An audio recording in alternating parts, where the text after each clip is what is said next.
my favorite combo of words.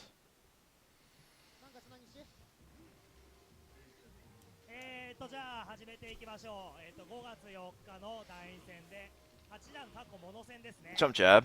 1P 側がマサさ I んが like 先 that. に 2P Oh, 側 look at this が stun. 若返るさん Alex is so あ scary. とよろしくお願いします。俺書くんで。 This matchup is so hard, but Alex is so terrifying still. I really like matchups like this. You think it would be all like, you know, just it's actually decently the better player wins. Dead strike in general is the better player wins. That Tatsu is a little hard to deal with for Alex because he has to block it. But I don't know I think Akuma's minus after like a hard Tatsu, right? He might be minus after a medium Tatsu. But I think he's safe. I don't know. I don't actually know the specifics of it because I don't play a tall character. I just duck under Tatsus.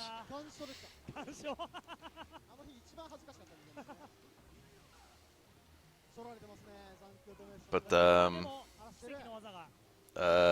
Alex just hits like a freight train. It's definitely bad for Alex, but he can just win. Maybe he plays right. If he just gets even a few choice parries, it's just over. Jump down fierce is a really bad attack in this game. You don't see it very often. It's very rewarding in an air-to-air, but apart from that, it's very unsafe on a grounded opponent and doesn't lead to a combo. It really probably should lead to a combo, to be 100% honest.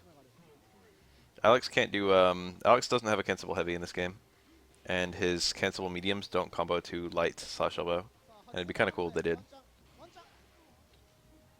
So basically his only combo route is light flash chop, which doesn't cancel the super. Alex has like a lot of jankiness like that. Like Alex has like an unreasonably hard time landing a super. I know he's supposed to be a grappler, but like, I don't know. Then you've got like Makoto and Twins who have command grabs that also just lead to full combos.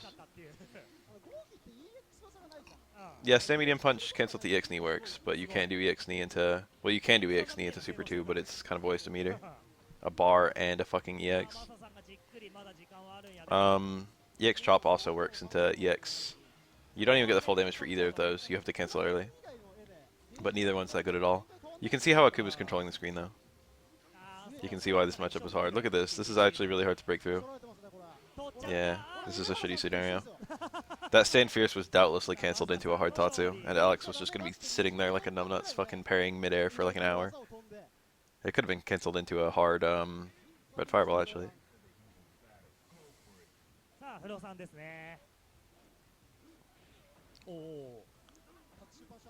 Oh. Does that really punish? Because Akuma's airborne. He lands by the time you can hit buttons, I think. Also, I read EX knee as EX slash elbow. I don't really think about that combo very often, except as an anti-air. You can do it on grounded opponents, but EX chop also works.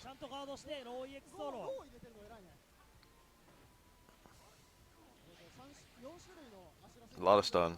He's probably like nearly dead though, to be honest. Next series of Rekkas will kill him, I think. This is a very defensive Akuma. I like the way he's playing all these matchups.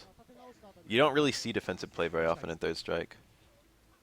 It's not really a very big thing in this game. Akuma is one of like 4 characters who have a good capacity to play defensive, alongside Chun-Li, 12, and Oro. Those are the fundamentally defensive-ish characters, and they can all rush down. So 12 is like a weird combination of defensive and offensive, but I wouldn't really say either, you know, really works. Or rather, I'd say both of them work pretty well, but his reward is so shitty that he ends up being bad anyway.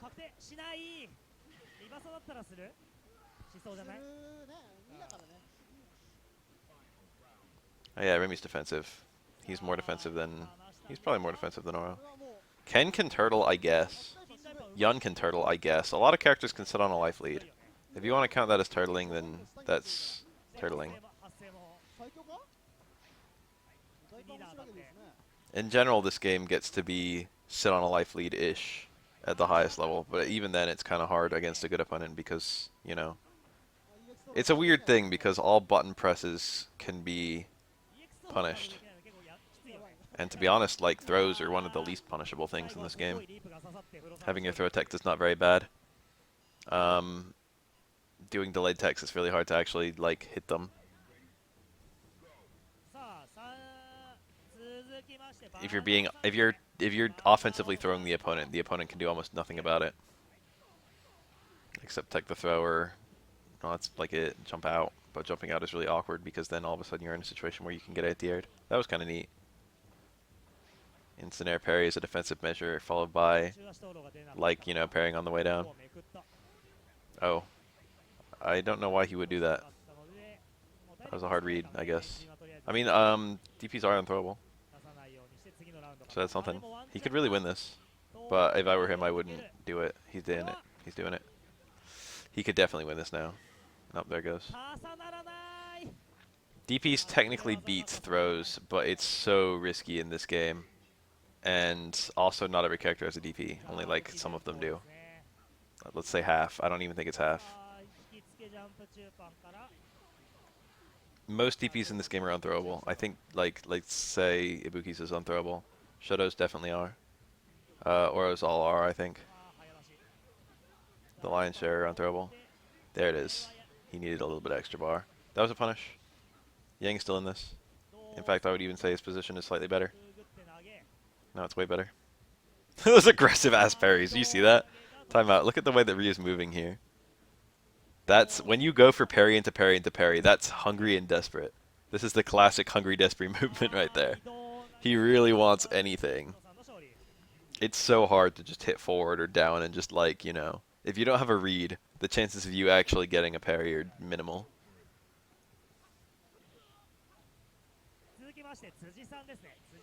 Cancels a parry normal to EX slashes. Oftentimes he can, it depends, but oftentimes his EX slash can interrupt your punish.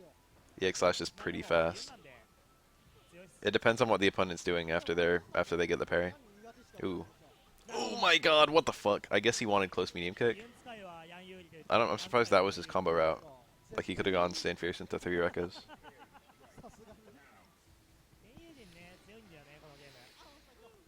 A lot of Yangs like Saiyambu in this matchup, even if they're not like Saiyambu Yangs, because if Yun activates raw Ganejin like that, then Yang can counteract with a raw Saiyambu. And if Yang just does occasional normals, just like whiff crouch jab or something like that, it's almost impossible for Yun to approach. Yang actually has an extremely good defensive measure against offensive Ganejin, like better than almost anyone in the cast. And by the time Ganejin runs out, by the time Yang gets another Ganejin, Yang will probably have another Saiyambu.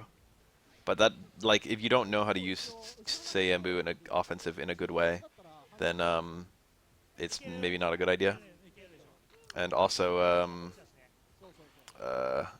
Young can still use Genji in combos and stuff, so it's not like, you know, it's not like you just shut down a super. Yeah, Yang is very easy.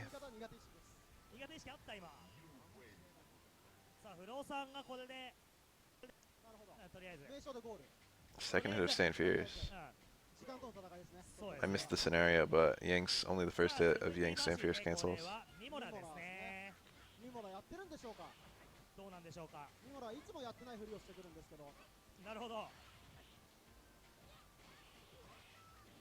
That's a punish. The fake palm into the command grab. It's very tempting when you see Yang to charging up a palm to parry it.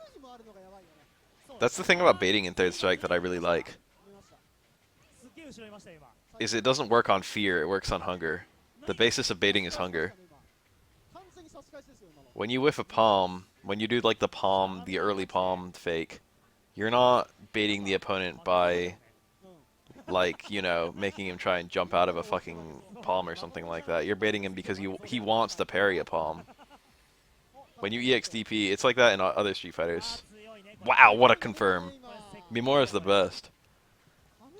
I've never ever seen that link in my life. Makoto has a lot of links into Super 1, but that's just such a weird one. Fucking Stam Roundhouse? The pushback was so high.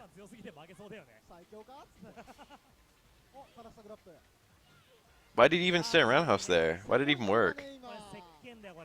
Hold towards Roundhouse to get the whiff and then fucking do an actual stand Roundhouse? Mimura is honestly one of the best Makotos I've ever seen. Makoto Super 1 is 2-frame, so it links from a ridiculous amount of stuff. It links very easily from Stand Strong. You can also link it from, I think, Stand Short and maybe Jab, I think. And you can link it from low forward, I think.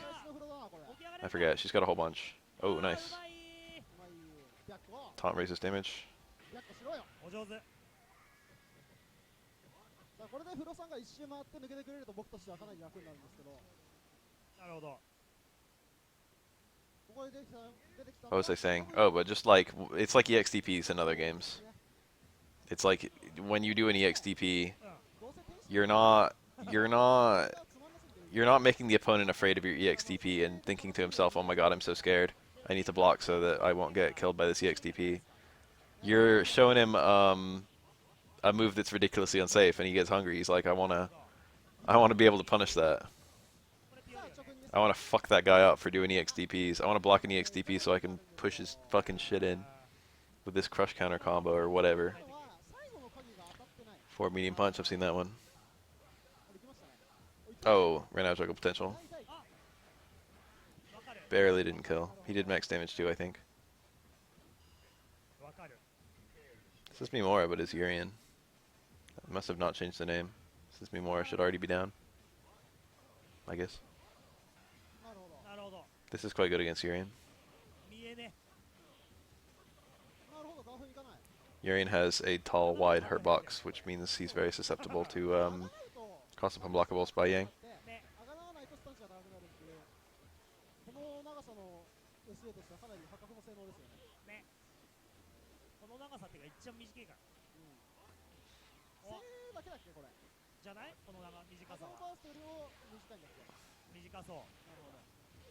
Cute.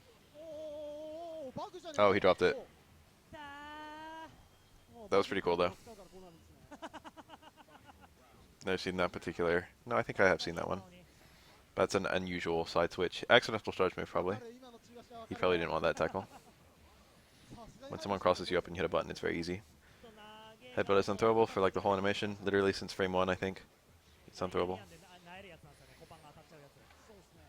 It also whiffs quite quickly, although it doesn't hit most characters' crouching animations, and I think it doesn't even hit twins if they're standing. What the fuck was that?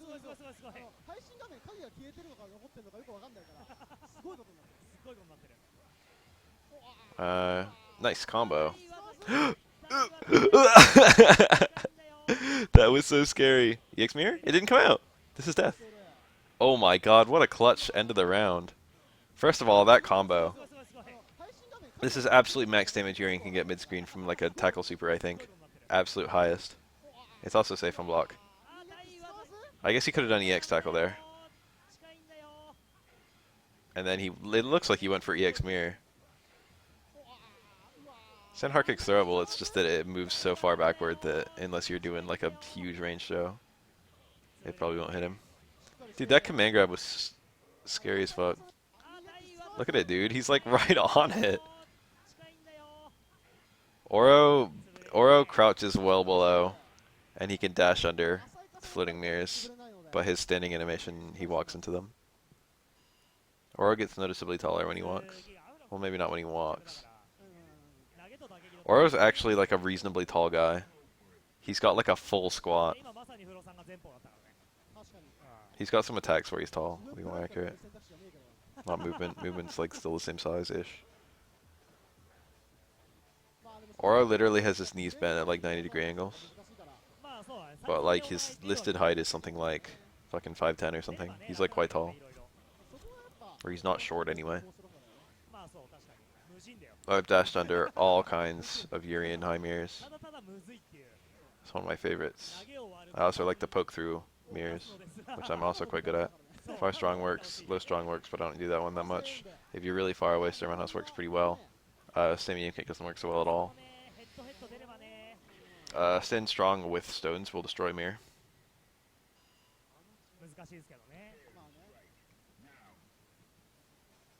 Oh, I've dashed under a lot of Urian headbutts too. I've been in almost every scenario you can even be in with Urian. Many times. Nice. I've been hearing people are going to go back to third strike, and it's made me almost a little bit nervous. I mean, that's something I want to have happen, but like I feel like I need to get back into it.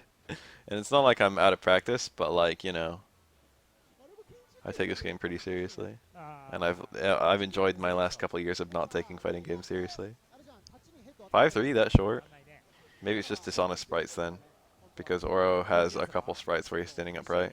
I think his walk animation when he comes into Gill stage or something, この組み合わせはもう露骨に声援の方がいい感じですよね。そうなんだ。 where he looks noticeably taller than what his basic stance. Every character has a unique walk animation when they enter Guild stage, fun fact. レイドが途中で疲れとか。 けど投げできない It's different from their walk animation when でも投げだったら声援のリターンあれば なるほどやっていける。 まだやる気するよね。 you know, moving back and forth in a map だってヤンさアレックスにピック in ア a ップされ fight. て嫌じゃない？つってリフレクイックをすればいい。うわ This is like my big break to get a bunch of third strike recognition and also to improve as a player. Those are really annoying to deal with if you're a tall boy. ユンヤンは謎にアレックスの通常投げをクイックしづらいっていう。あれは何 I guess I could get the Discord link. Can anyone else get a Discord link? Because I don't want to pull up Discord and stop this since it'll be archived on YouTube. That was a nice session. Yeah. Anti-air of stay medium punch is pretty good, and if it's parried you can cancel it, but he went to light chop, and that's not fast enough to interrupt the opponent's parry into instant attack. But the opponent might not do parry into instant attack because Alex could do like stand strong at the X knee, which hits them before they can attack. So a lot of people will just go for 2 parries. And if the opponent's going for 2 parries, then you can save yourself some meter by going for stand strong into chop, which I think is a different timing anyway. あれ強いよね A lot of stuff like that in this game. Being unpredictable is more important than being... I don't want to go as far as to say being unpredictable is more important than being smart. That's a bit strong. But being unpredictable is more important than being optimal, would be more accurate. クイックをするために投げを捨ててるらしいです。なるほど投げを食らうつもりで、そう。でクイックしちゃえばユンヤンは攻め権なくなるから。ねあれはそれは Oh, is there a Discord link under the chat rules? 相手に投げ一発で Did I already put that there? まあ端じゃなければ端はもうどっちからともやっ That should definitely be there if it's not. 端のアレックスの投げはね That kind of stuff I like just touch once a year, if even. やっぱタッチタイパンが叩きつけなのがすごいよくできてるよね。ねあれのねガードジャンプ潰しがマジで強い Oh, the title of the broadcast never got changed? 何マジで。岩様です Good ね lord. 黒さんも歩いてくぐるお上手このゲーム対空出しゃいいってもんじゃないから、相手の裏に回るっていうのはかなり重要なんですよ。重要ですねでもこの2キャラは軌道変化だったり、 A lot of people have suddenly wanted to be in the Discord very recently. 軌道変化もあるな。 I've been seeing that. 最強か？ Must be all this Omega stuff. じゃあここから2大進行でいきましょうかなるほど。やってしまうのか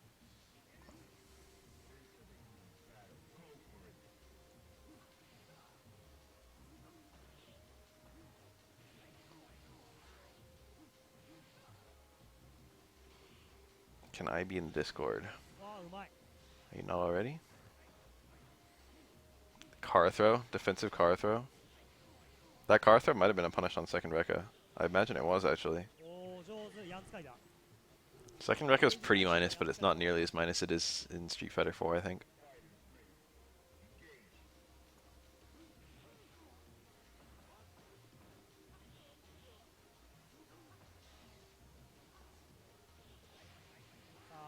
I know more than I've ever known about this game, but a lot of my execution is a bit sloppy.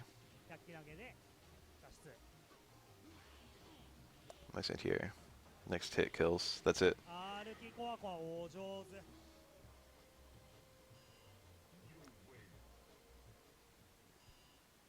黒さんちょっと待ってね Elena. 辻さんの次はミモラで並んだ順にこう交互に入っていくみたいな感じでお願いします Elena's like my perfect playstyle in this game. If she was a better character, I'd love her.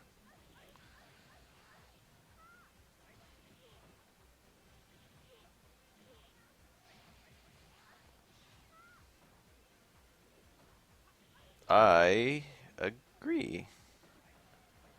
さあ I would rather just do 3 button presses. 割といい勝負。 There's no particular reason. Elena. Classic Elena right there. Elena's airborne for that whole animation. And I don't know about Yang. Something very strange happened with Yang. ストレートとはいかずか。 Normally, whenever Yang detects that there's a hurt box above him, he stops his roll and goes straight upward. But for whatever reason, he didn't do it there. Maybe because she just lost her foot hurt box and wasn't technically airborne. But I think if she gets hit, she's midair, right? I don't actually know. I don't know if she's midair if she gets hit for background house. Pretty bad position right there. When Yang corners you, it can get pretty bullyish. Yeah, Yang is like very, very simple, but he's still nice red. He's still a very cool character. That was red too, I think. That should have been an easy parry. Palm is like quite a liability for Yang. The thing about Yun's palm is that it has less reach, which means that it's good as a counter poke without really overextending. Yang can get parried more easily than Yun can. Elena versus Oro is kind of awful for Oro. Even Crotus tier list where he like inflated every single Oro match massively. I shouldn't say inflated, that makes it sound like I disagree. Even when he was super generous with every single match and said that Oro beat like every character, he still listed Elena Oro as a 6-4. Even Kuroda hates this matchup. Even Kuroda thinks Elena bullies Oro. It's not fun. It's not a fun matchup.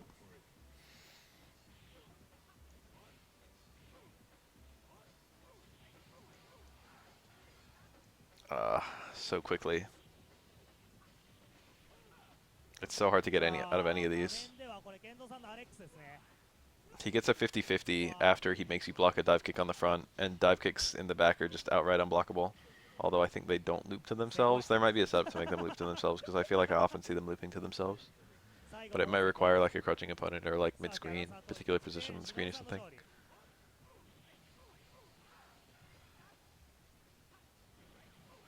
That was just empty jump low. This one's a cross up. Yeah. Cross up unblockable into cross up. Yeah, I think he has to, he can't go knockdown into cross up unblockable. He has to go knockdown into pressure into cross up unblockable.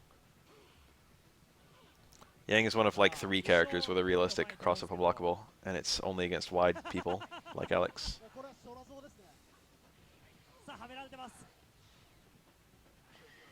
Nice. That's a really, really that was well played. Furo made that matchup look unwinnable, but I think it's classically only 4-6. Classically, I think Yang doesn't even dominate Alex. It might actually be worse than that at a very high level. Akagaru is a really good Alex, but can he do it? Because I have my doubts. This is already Seienbu. The thing about Seienbu is it's a damn good super, but oh, he's almost dead. Seienbu's a damn good super, but you have no EX Rekka presence at all. A single EX Rekka uses almost your whole super bar, and you can't store multiple EX Rekkas at once. Scary. What a... Whoa. You wanted the chip out, but you picked the wrong version, I suppose. Or you did it at the wrong range. Unfort. Oh, it's the mid-air connect. He was doing it from a neutral jump or something, I guess. I don't know. He was like really far away. Maybe it requires a cornered opponent too. Normally I feel like the opponent's closer than that. Maybe it's the relative heights. Stomp. Nice confirm. The low whiff, or I don't know if he caught. Whoa! Shaded with a roll. That's gonna kill probably. That's quite hard to parry after the freeze, and it is invincible.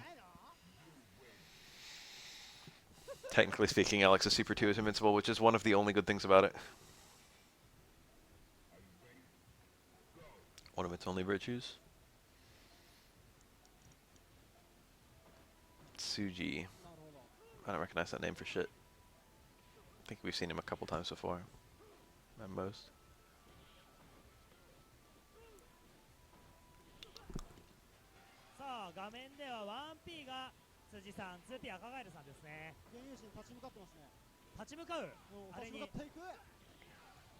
That looked almost like a Kara back throw, but that's really hard for Alex to do because his Kara is on a towards button. さあスター助けて Yeah, technically Alex can blow through Gane with Super 2, but there's no auto block in this game, so you can't easily do a Super 2 motion even while you're already blocking stuff. コアコア3ヒットお上手コアコアずるいよねユンヤンのダウン取れちゃうのやばいっしょ特にユン The great thing about selectable supers is that only one of the supers needs to be good in order for the character to have a functional super to try and work her with. And Alex is probably the only character in the game with legitimately 3 bad supers. Everyone else has something that they can do. I think they did a pretty good job with supers in this game for the most part. Most of them require quite a lot of creativity. And a lot of the supers actually have radically different uses. Like, very rarely are there characters where they have 2 different supers with exactly the same, like, role and purpose. Off the top of my head, Dudley's Super 1 and Super 3 are awfully similar in function. 赤ガエルさんが負けて Um, ですね Who else?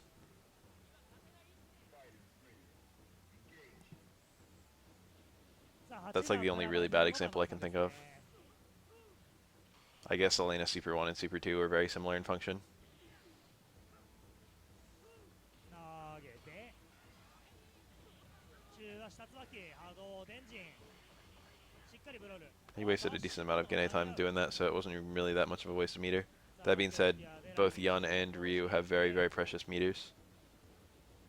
This is kind of bad for Ryu, to be honest. I'm surprised Vanao is letting this happen. Ryu's meter is less precious than Yun's. Ryu would rather neither of them got meter than both of them got it, so Ryu should maybe be pursuing Yun when they're both trying to build meter. He burned a bar. I kind of like that at this stage in the round. You don't see Denshin Ryu use very much EX. Uh-oh. This kills. Unless he drops. He's doing a baby combo. Literally undroppable. Super 1? Yang Super 1 is a lot harder to use than Super 2. Technically speaking, they have the same setups, I guess. But you don't really see either of them used at all. And by that I mean technically neither of them have very good setups at all. Throw? Crouch Fierce. That's probably a punish on the Gane. Nice. This is Denshin. Or not. I guess he didn't like it because of the screen position. He had to do too much approaching. Normally Donkey Kick leads to Gane. He went for Crouch Fierce. It's too narrow. He was outside the range of Close Fierce too. Kind of awkward. He had to do low strong or something. This is horrible now.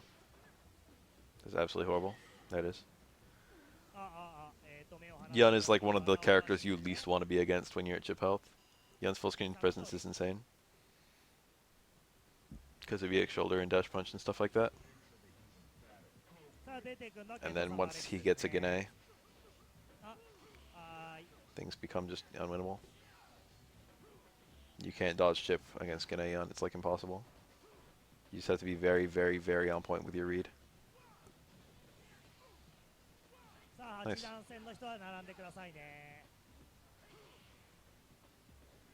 Yun himself is quite cool.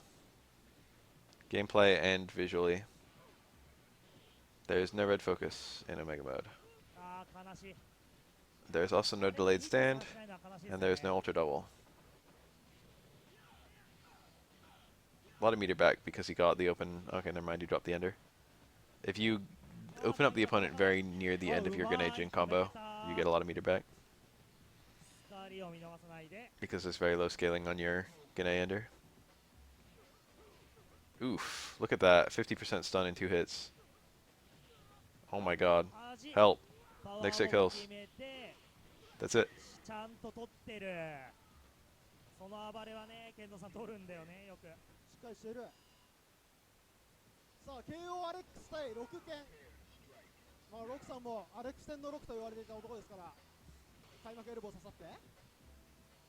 Roku. カツン、ポパン。Jump fierce into staying fierce. I respect that. Alex's overhead is really good. Stand fierce. Once Ken has Shippu, I think Shippu punishes the overhead, but to be honest, I'm not sure I've ever seen a Ken do that. So Ken just had the ability there and he didn't do it. But I'm pretty sure it's like worse than -3. It's not very good on block. I said that earlier. Oh, that's a nice punish. The difference between a good Ken and a great Ken is the awareness of punishes. The awareness and execution of punishes. Alex is, I wouldn't call him popular. あ、画面ではレイドが入ってる。 No, he's not that popular. He's gone up a little bit, but it's mostly just the same players. 単値低いわけじゃないからね。 I guess he's pretty popular. He's a lot more popular than like, he's probably more popular than Necro. They're pretty close.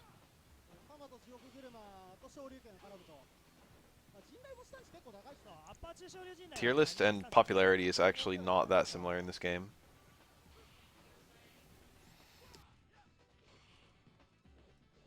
確かうん。 10台波動陣雷にするとスタン値が1上がるので、何より？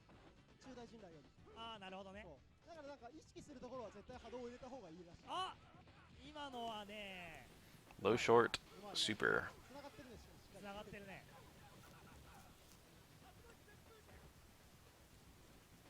I kind of like the idea that the only way he can get a confirm from a low is just an immediate raw cancel with no ability to confirm. And yet, functionally, it's pretty awful. I like this, Alex Killer. Fuck you. Nice. He got the read and he won because of it. A lot of people just hate Chun. Like, she's not very fun to play, in most people's opinion. I hear that a lot from, like, everyone. It's not like she's not horrible to play. But, like, there's not... A lot of her tools are kind of frustrating to use. I have no idea if Keisuke plays. I think I saw him at one of the co-op cups. But I could be wrong. We definitely saw Genki at one of the co-op cups. Oh, that was... He didn't cancel the... He didn't cancel the... Is that a punish? It probably is. That's a very fast super. That super's like 3 or 4 frames, I think. That was kind of cool. 確かに。 A lot of supers in this game are fast as fuck. Nice, nice parry. Parries can still get out of cross-up unblockables.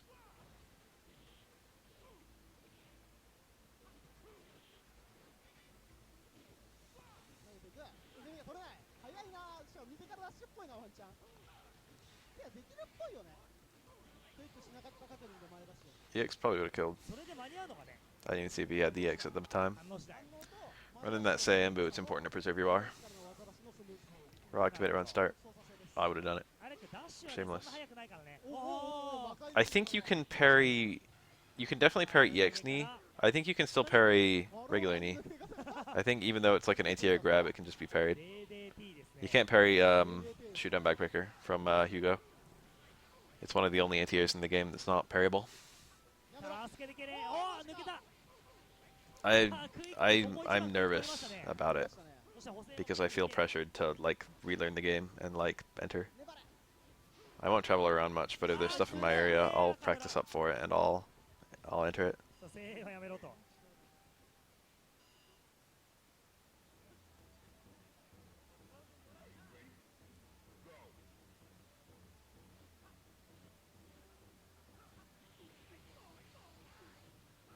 さあ画面ではフロさん I don't know if I go as far as to say there's a lot of way of expressing creativity with Gane. There's a lot of things you can find, but there's not a lot of ways to, no, there's quite a lot of creativity with Ganejin. There's a lot of ways the opponent can escape you, and there's a way for Gane to beat almost all of those things, which is pretty disgusting, but like at the very least it makes, the young player has to think. さあ画面ではフロさん対バナ The young player has to have a brain. That's the difference between Yun and Chun-Li. If he released immediately like that, he was guaranteed to have the Denjin hit, but he could have charged it and then had it be a mix-up and have a stronger Denjin. But having a Denjin that nearly stuns is usually better than having a Denjin that stuns, so he took the immediate one, which was almost certainly the right decision.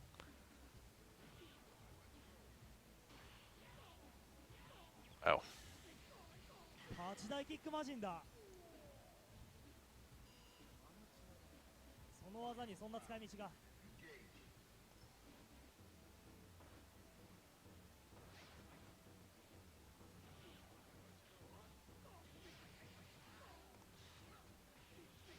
わあ、裏回りからの I mean, for the 25th anniversary, Capcom had a tournament series for Third Strike. 前方 So で it's す been ね。 5 years, they're having another one. I'm down with this. Every 5 years. ずるいね、それ The は。 juggle works even if you don't dizzy. It probably keeps going if you dizzy. I don't know about that. You probably don't have any time to juggle after a Stain Pierce. 富田は名将 This video is quite long.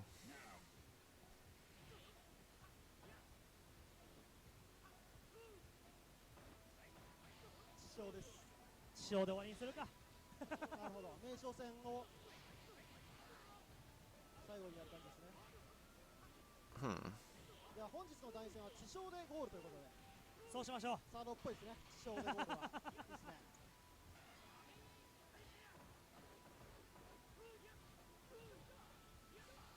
まあこの後ね、いっぱいみんな12段になれば。 Ah, one in anti-air. っていうのはオバマ Dash とロ punch. フトともに将軍の将なので。何ですよ。言っちゃいけない地匠の方じゃないですか。池沼じゃないです。そうですね。 I wonder what console people are going to play 30th anniversary on. オバマとロフトともに I'm going to guess PS4. 通じるかな。通じるはず。通じる。 では今日の第 When I went to Super Arcade, I played 5 and 4 on a PS4 controller. And to be 100% honest, it was 終了じゃん。終了、嘘。 it was fine. まあもう10時ですから。あ、確かに10時か。でも辻さんが今のところリードしてますね。そうですね。中間登録決まってまだ体力リード。苦手意識が顔を出してきますよ。そうなの。そう。苦手意識。 You can get multiple Rekkas to hit in that context, but it's difficult. It probably depends on the character. I've never seen it on Yun. Yun is usually hard to get with combos like that. さっき上がれよ。緊張した。行われますが、ちょっと特殊ルールで。 These two. 剣道さんだけ11段なんでね、剣道さんだけ3連勝 Is し it たの match? で、 Kenzo. And Tominaga. 2連勝で抜けです。もう3人しかいないんでね。ちょっとミモラは電車 I think for a lot of these events, oh no. Don't ever have that happen. Oh no, what a good Fukiage, holy shit. Tominaga is truly the best. Tominaga has completely mastered how to use Fukiage. How fucking clean was that, dude? What the fuck? How on earth did he do that from a full crouch? Crouching DP still exists in this game. The motion is a little bit more awkward than Street Fighter 4 and 5. I don't expressly know the motion. I've heard it's down, down, forward, but I think that's not right. It might be right. Wow. Oh. I believed. These Tatsu punishes are just weirdly good. You guys, like, a lot of people watching this, especially like on YouTube, I don't know. You might get the impression that Fukiage is a good attack. It's not a good attack, it's a rewarding attack. But it's so hard to actually land. It's not like it doesn't have a good hitbox or anything. It's in the most awkward place. No version of Fukiage in this game hits a grounded opponent, with a couple minor exceptions. Certain attacks can be hit by Fukiage, and so can certain dizzy animations. I think 2 of them. It's like Hugo and Dudley.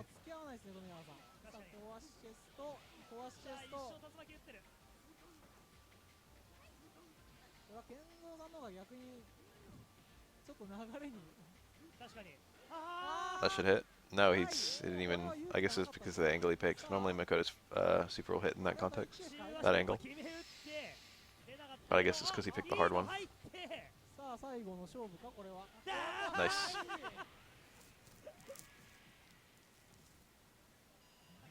I'm still like wrapping my head around that fucking Fukiage that hit a Tatsu going over his head. Like, what the fuck?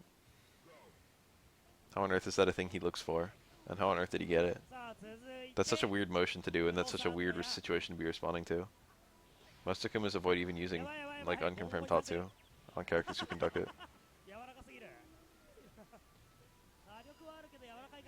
There's a matchup that's weirdly bad. It might be this one, among the high tiers. I forget who it is. It's like Dudley and Akuma and Yang, and I forget. There's like it's like some pair among those characters. There's like a 7-3 between like high tiers. It might be this one. There's some matchup where like one of the characters is just like can't hang. I kind of want to look it up.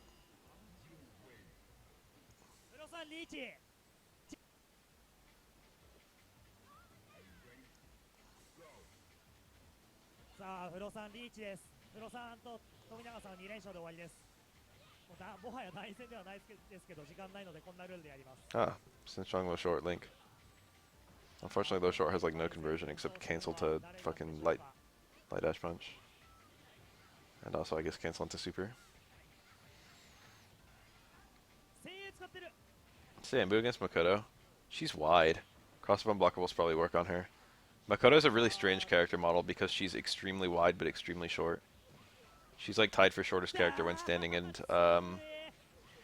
she's moderately short when crouching. She's like the regular size when crouching. Most characters get about as short as she is.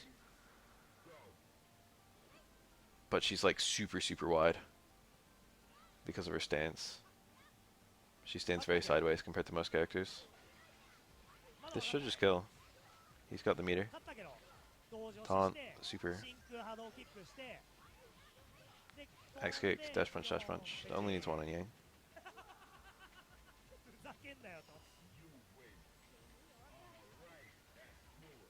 Akuma Makoto is annoying, but I've heard it's like fair-ish. It's probably good for...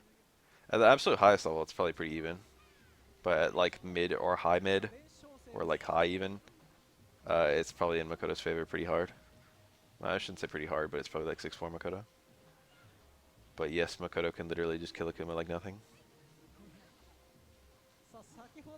A good Akuma is really good at not getting Karakusa though.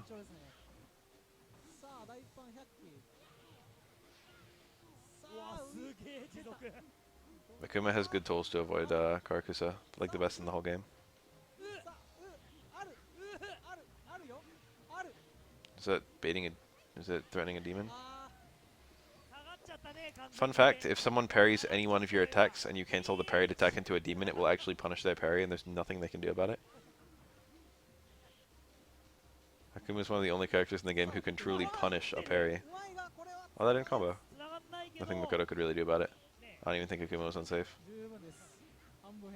Makoto couldn't do anything to get out of the way of the super, and parrying it would make it even worse.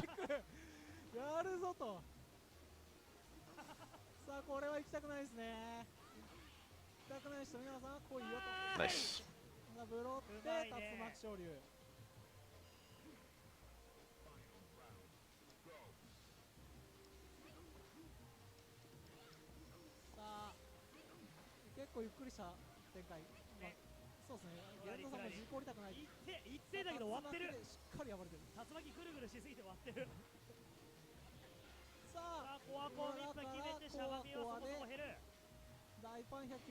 Close roundhouse.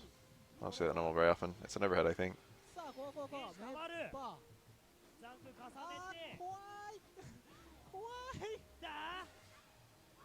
Oh.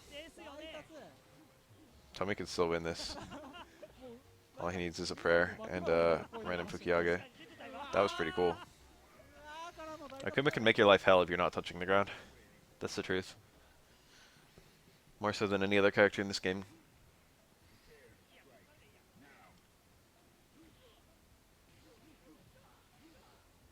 Light DP? Optim Loki, I guess.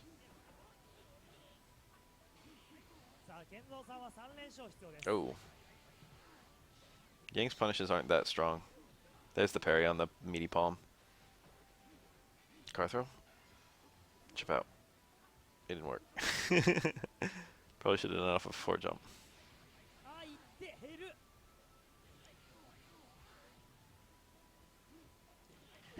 Well. That would have chipped out, but Yang played it pretty safe and smart. You also would have beaten all attacks, I guess. Look at that. Went for the red parry.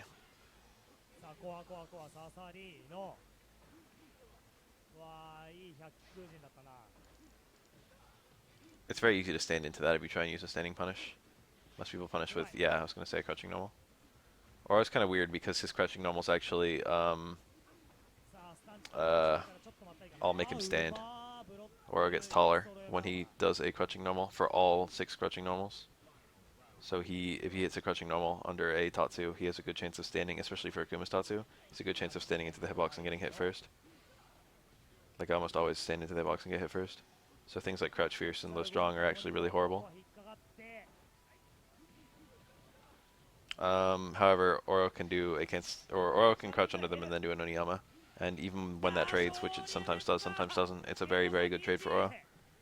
He deals like, you know, I don't know how to give numbers in this game, but he deals like 10% or like 15% of Akuma's health.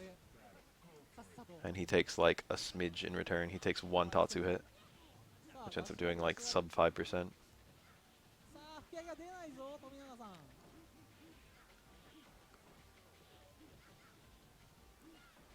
めっちゃぐるぐるしてるちょっとなんか Nice. Yeah. スしてきました。 Technically, the parries gave Akuma more time to get a combo off of that super, なるほど so it ended up being good-ish for him. Uh-oh, it's over. さすがに Don't have that happen to you. Should have been a grab. さあダメージ重視の The combo, the best thing about that, 大 and by the best I mean the よし worst, こいたね is that Makoto doesn't need to do a hard combo to touch of stun Akuma. 完全にこいてたもんな She 今 doesn't need the, like, tight Kara. 野田付き合いさん Yeah, that looked totally safe. 強みで竜巻を置いたがでっかいの入って Oro can situationally punish a super from Akuma, but he needs to be very close. 剣強いえりすぎさあ落差をグラップして Wow. This is it. さああ知らなくない It didn't kill. 昇竜メッパ Oh shit. Help. Oh my god. What'd he do? That was a good meaty fireball, to be honest. ーねあれはねさあ運がいいぞさああこれ That's a blue parry. It's very easy to do. リーチ But it sucks if you miss it. Nice. Empty jump towards strong. Very strong. Yeah, it's over. あー優勝 Makoto had nothing to do there. 終わりじゃん The super jump mechanic is really tight. Almost everyone has some kind of abuse for it. The only problem is the characters who have really shitty super jumps. ゲットかいい Like Necro. Like Sean. Look, it's a Blanca. Do you guys like Blanca? I do. I like Blanca.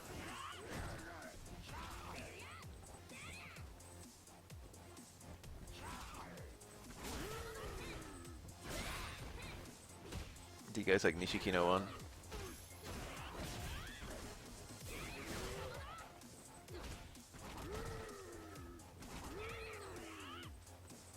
So scary when Mika corners you.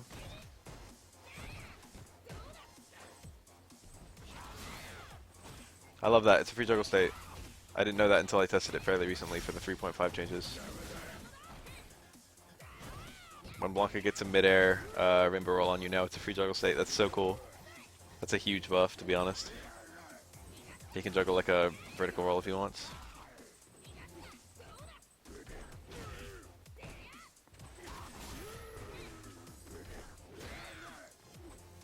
That didn't give him the V meter. That did. Nice. Smart. I think I said it during the changes at a glance. But Blanca, I noticed that Blanca has like some of the hardest time activating almost any character. 2 level 3 V triggers, and a V skill that's not very easy to use in neutral. There's a vertical roll ender.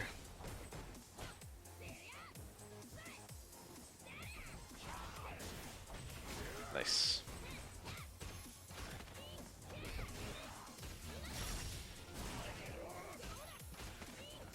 I like that he went for that, actually. I think that was correct. Nice. Corner escape. It's invincible.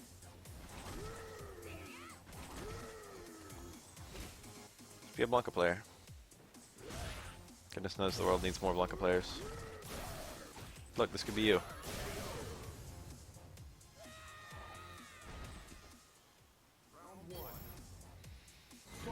Yeah, play Arian. Of all the characters in Street Fighter V, Urien is one of the most well designed. And I would say that Street Fighter V has a lot of good design in general, although it has some bad design too.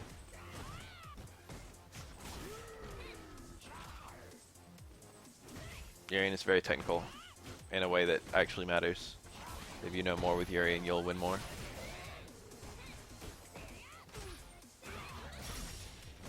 Don't play Vega. If you're a Vega player especially, don't play Vega.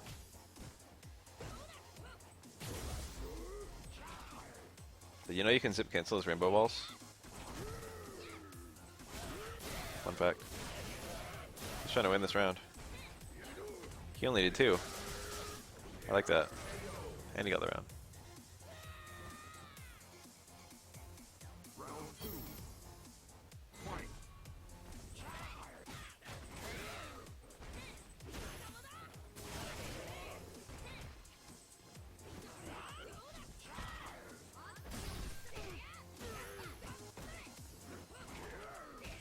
Critical roll didn't hit. That honestly probably needs to have a better hitbox. Kind of frustrating. Yeah, play Ken and use Wi-Fi. I agree with that. Surprised I didn't hit him.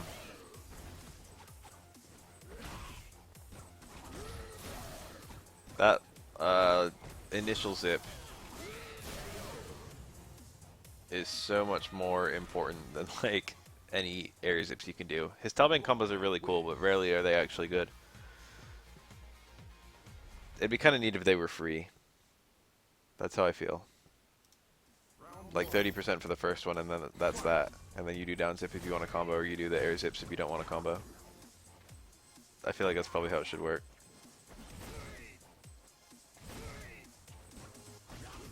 Then you'd actually see the air zip combos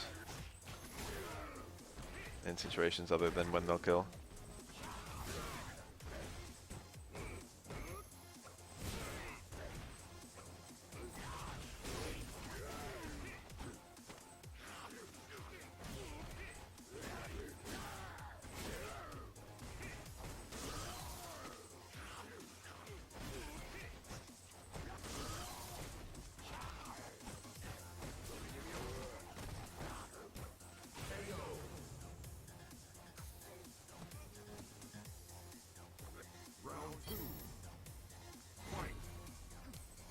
I toss it a hard DP actually would infuriate me if it hit me. Because the thing is, like, technically speaking, Ken has no 3-frame normal. He's got 3-frame specials here and there. But that means, technically speaking, you can do like a... Anytime he's -2, you can do something 6-frame, which is really good for a lot of characters. Or 5-frame at least, you can do something 5-frame. You can do like Ibuki stand strong, for example, and if he does literally anything, like take a throw or fucking hit a button, it will counter hit him. Although I think it trades with a light DP. Or a light Tatsu. Well, 5-frame almost don't. But 6-frame almost trade, I think. Is that right? No, 5-frame should trade. 6-frame should lose. Anyway, if Ken's ever -2, you can just do a jab. And that will beat literally anything he can do. Short of an EX DP for invincibility, or a super for invincibility. But if he,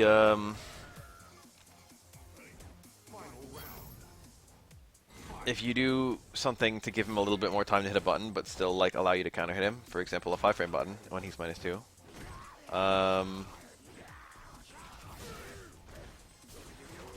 and he does hard DP, it actually hits you.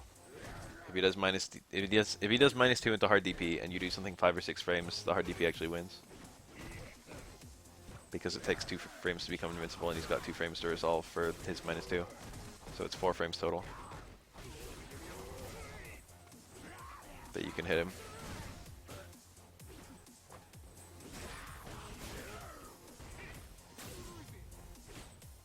Sakura is fun. Sakura's a fun character. Sakura feels more like Ryu than Ryu does, to be 100% honest.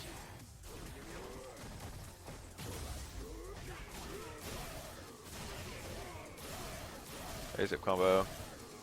That's not the good one, but that's the easy one. Oops.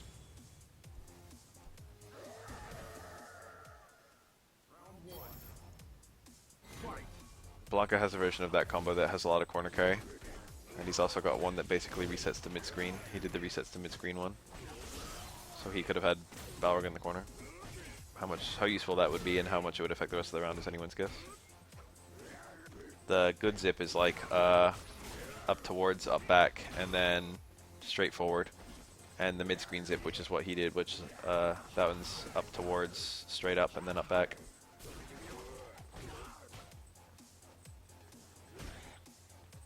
Yeah. Kensai Tatsu becomes safer on BT1.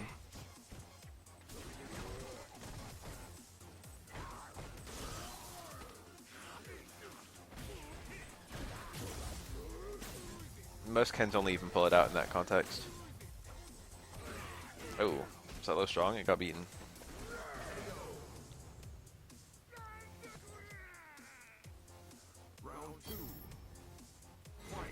A lot of players thrive on people not knowing the little intricacies of their V-triggers. I bet anything Blanca stand jab into Blanca Ball would have punished that dash punch. That one probably not.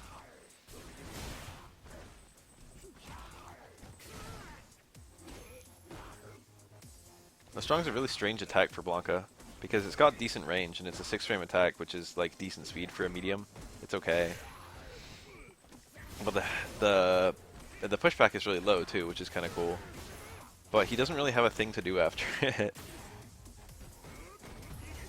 Like low strong from like the ranges where it works, where jab wouldn't. Like I think electricity doesn't hit.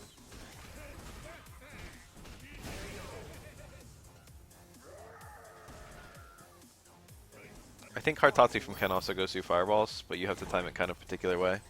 It might be more easy in BT1. I wouldn't call it like a great response to fireballs, but it's a good incidental response to fireballs. And when Hartatsu is safe, then it's not actually that risky to throw out.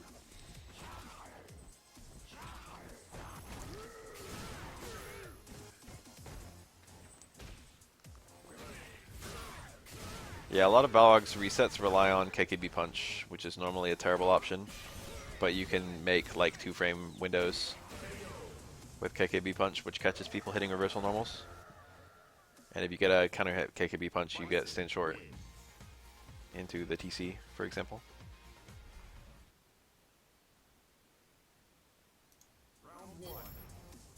Gunfight. Sako. That was a punish, I think. That crush jab. I don't think she has anything to do from that crush jab except super. And probably medium ball toss, which is not actually that good to hit. Well, it's fine to hit, it's just not very rewarding. It puts the ball in an awkward spot, and it doesn't do a whole lot of damage.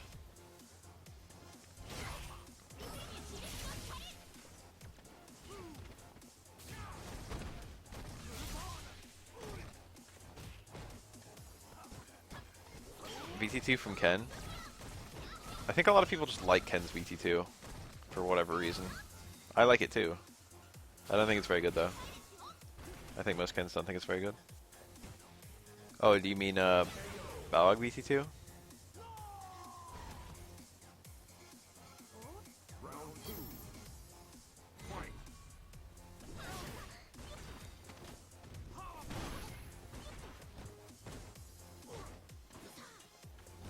VT2 Balrog is probably about as good as VT1 Balrog, to be honest. It might be worse. I mean, it's worse in the sense that it's a 2-bar V-trigger, and thus it's like supposed to be worse. Nice. And he got the link. Yes, I love that combo. Sako is truly the best. Sako, this character was made for Sako specifically. That's why no one else plays her.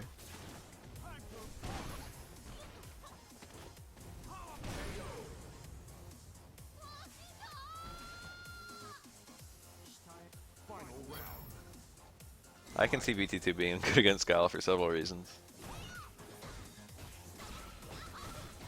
For a 3-bar V-trigger, I feel like Ken's VT1 is actually not very impressive. It's okay. It's certainly not a bad trigger. But, like, I feel like that would be a 2-bar trigger on a lot of characters, and it's 3 on Ken. Like, it doesn't make him that much better. It does make his damage higher. Which is kind of nice. His combo routes change. So it does add damage to combos, but, like, you know, The combos themselves are different. But it makes EX dive kick. I mean dive kick. It makes air, non-EX, and EX Tatsu better because it leaves the opponent grounded. So you get bigger combos out of them. And I think it might make them safer. I don't remember if it makes them safer. They might always be minus team no matter what. Or worse. What else? It makes the Tatsu safer. I think it makes the DPs recover faster as well, actually. So light DP in VT1 actually recovers insanely quickly.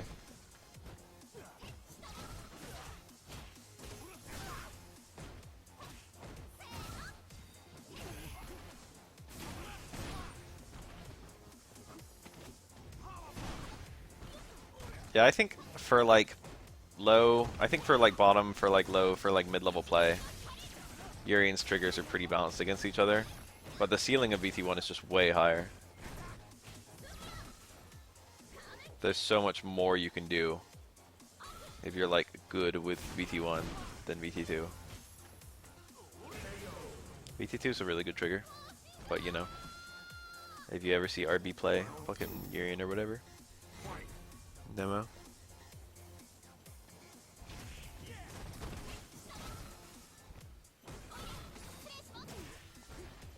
I haven't actually watched it yet, but I heard what's his face, Sanford Kelly Zeku won next level battle circuit. I thought he wasn't even attending next level battle circuits, and then he comes in and wins with Zeku. Poison qualify for an all girls cup. I would allow her.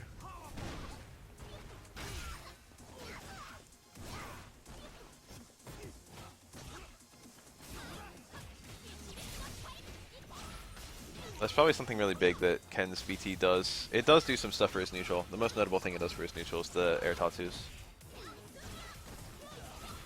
Oh my god, make it stop. The super combo will kill.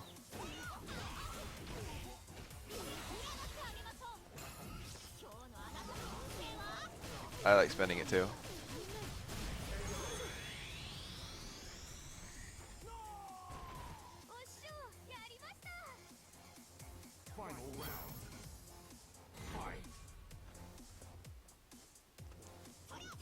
Nothing really makes you change forms with Zeku unless you want to run VT2 Zeku. Yeah, Fireball's knocked down. That's a big footsie change. That's worth mentioning.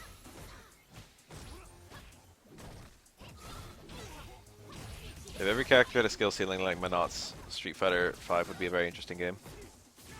Manat's skill ceiling is fantastic.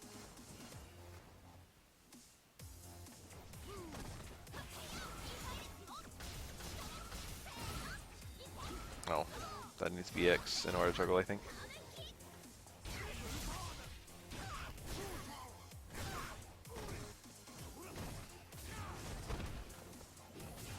I think the game has in general gotten a lot better to watch, mostly because players have gotten a lot better at it, I think. You start seeing the really hyper-specialized stuff, the high knowledge stuff, but also the characters have become more complex and interesting in general over their balance patches. You can definitely use easy VT1 combos as Manat, and they're not much worse. Speaking as someone who used to do easy VT1 combos with Manat. And honestly, to be real, Manat's VT2 isn't that bad. It's just the skill ceiling is ridiculously low. It's a lot worse than her VT1 because her VT1 is one of the best triggers in the whole game. But, you know, VT2, everyone acts like it's horrible. It's not horrible, it's just outclassed.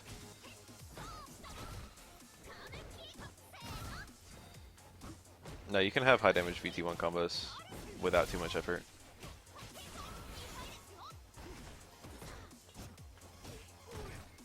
A lot of the basic stuff with VT1 is very easy to do. It's not hard at all to do a slide into an orb release. It's not hard at all to do an overhead into an orb release. Most of the stuff doesn't take that much execution.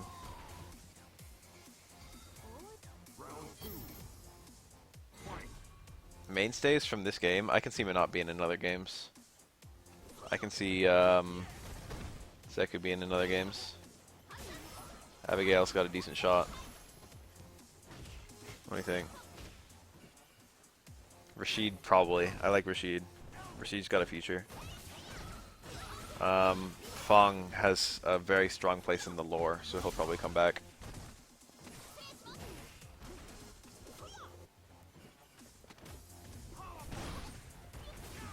I don't know, it's hard to say. I want to say everyone, to be honest. I don't think that Nikali will probably stick around too much. That's a very optimal combo. He needed all of that to hit to get the kill. That's the best part. Minato. Alright, let me see if I can find that footage of Sanford.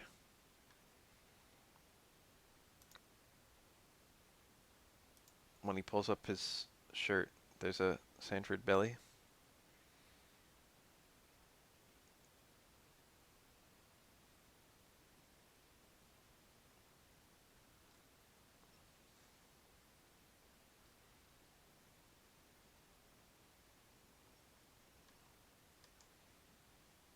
Guys is going to be the top 5. I don't care about no commentary. Even if it is Spooky, who is the best commentator in the universe?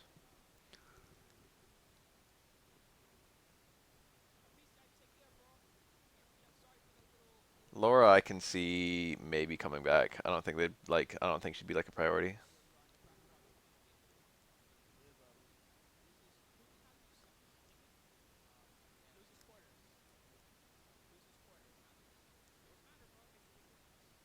We got several new characters from 4.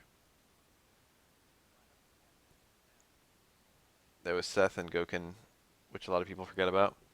And then there was Oni. And then there was Hakan and Jury.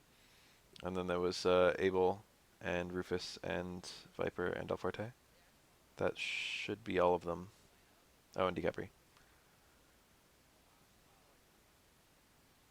Those are the characters who debuted in 4.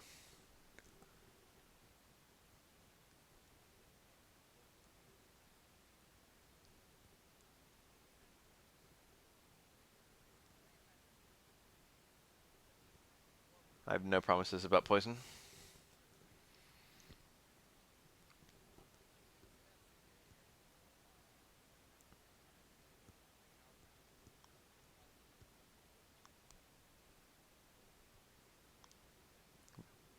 Yeah, Jerry was super.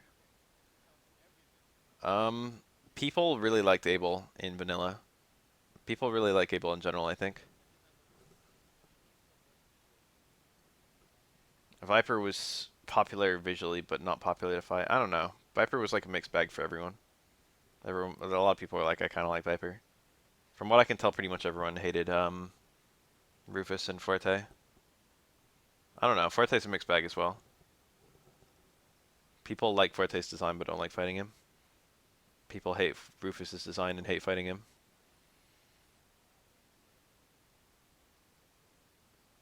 But for what it's worth, Viper and Abel were a little bit popular.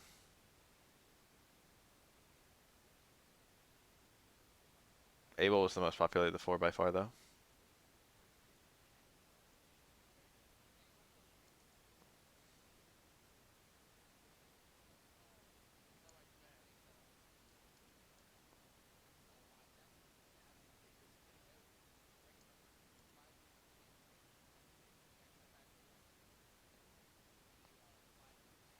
Goken's pretty cool.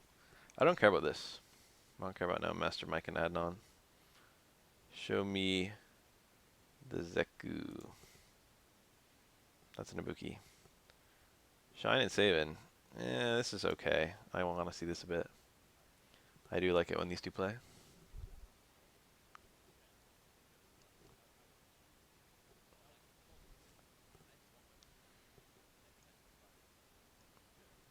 Remember that trailer with Bob and Rufus for Cross Tekken? I just want to remind everyone that Cross Tekken probably should have been a good game.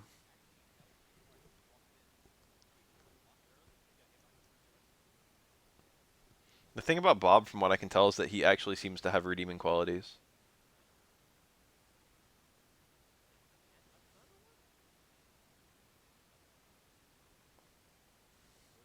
Just putting it there. Not even having plans with it. Whoa, that was bad. Could have hit him on the ground. Would have been a kill combo. That could have been a kill combo too.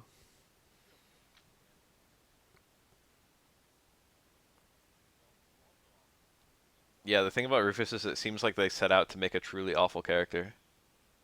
Like, he's repulsive, he has an obnoxious personality, he's dumb, and then he has like a I don't know. He has a ridiculous story and like a ridiculous gameplay style and ridiculous looking attacks.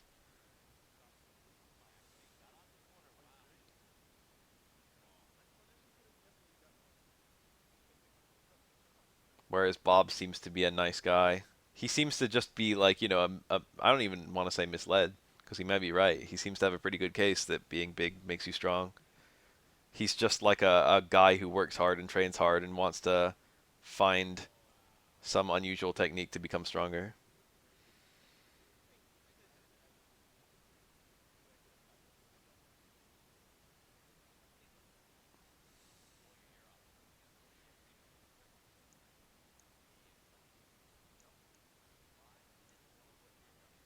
Game Masters! I like Rufus a lot, to be honest. Well, not a lot, but I do enjoy his zero redeeming qualities.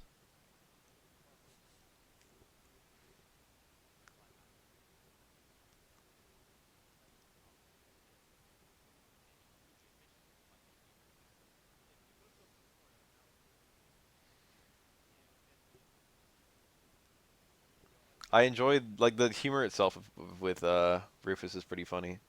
That Ken doesn't even know who the fuck he is, or like Ken barely knows who he is. But literally, Ken is like the focus of his entire life.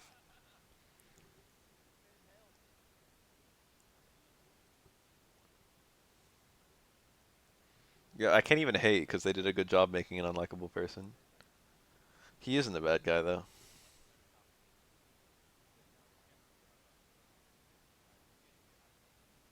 and he does have a hot wife and a nice ride.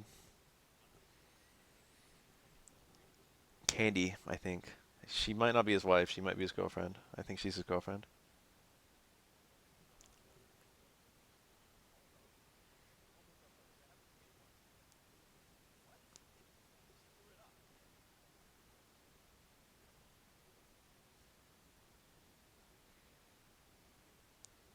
I don't think I've ever seen EX Yoga Gale used on a VT2 ball.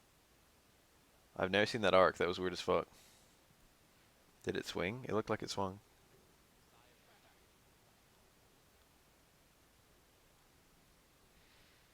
I've never ever played Bayonetta. It's like a DMC but with a witch, I hear. That sounds good. That sounds like a good thing.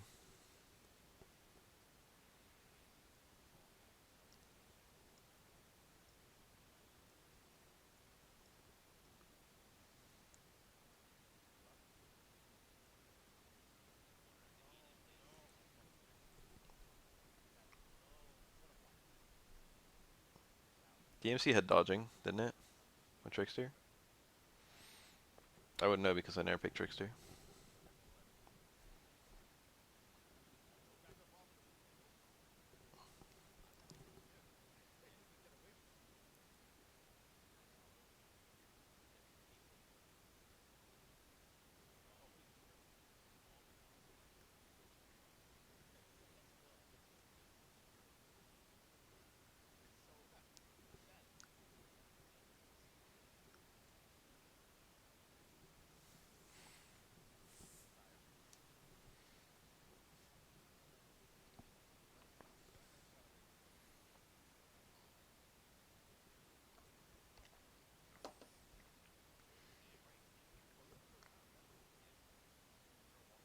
Defensive walk back. That reminds me that I should make a Street Fighter 5 video about defensive walk back.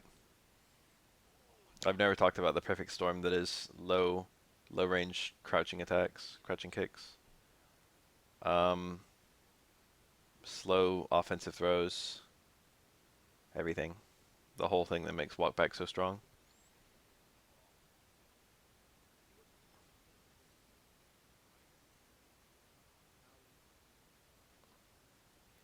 Rufus is, I don't know. It's hard to say how strong he's supposed to be in lore. He seems to be moderately strong. Normally strong in lore and strong in gameplay are somewhat tied in Street Fighter.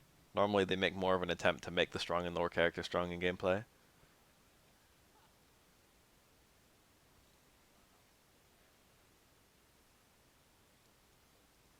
I wonder if Dawson recovered first there, because it looked like he did.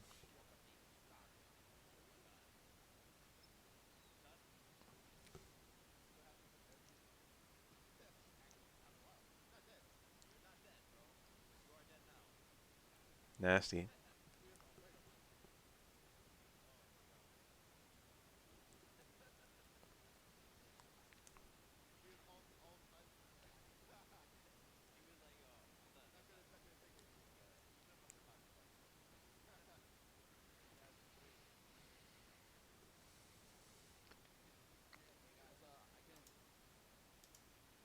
Zeku versus Ed. Dominion. Sanford. What fucking year is it, dude? What year is it? Who are these two? Where's fucking Sagat versus Guile? Do you think we'll see Sanford versus fucking Dominion, Sagat versus Guile in Season 4?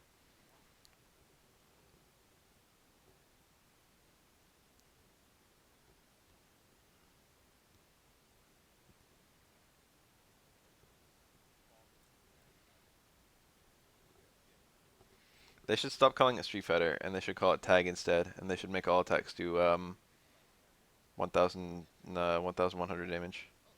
Like even like light punches and stuff. So the first time you get hit, you lose instantly. And they call it Tag.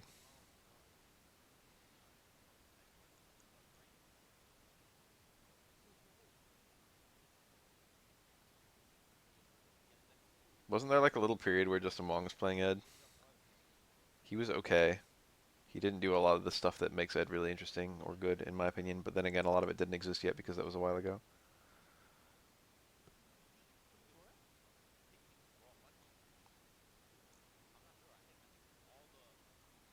I think my favorite thing about Dive Kick is the premise. Because it's a fact. That's why it's so perfect. It's because there hasn't been a dive kick in any fighting game that wasn't busted. That's the whole joke. Is that if a character has a dive kick, that they are automatically one of the best characters in the game, if not the best. And that's been like consistent for like every fucking fighting game.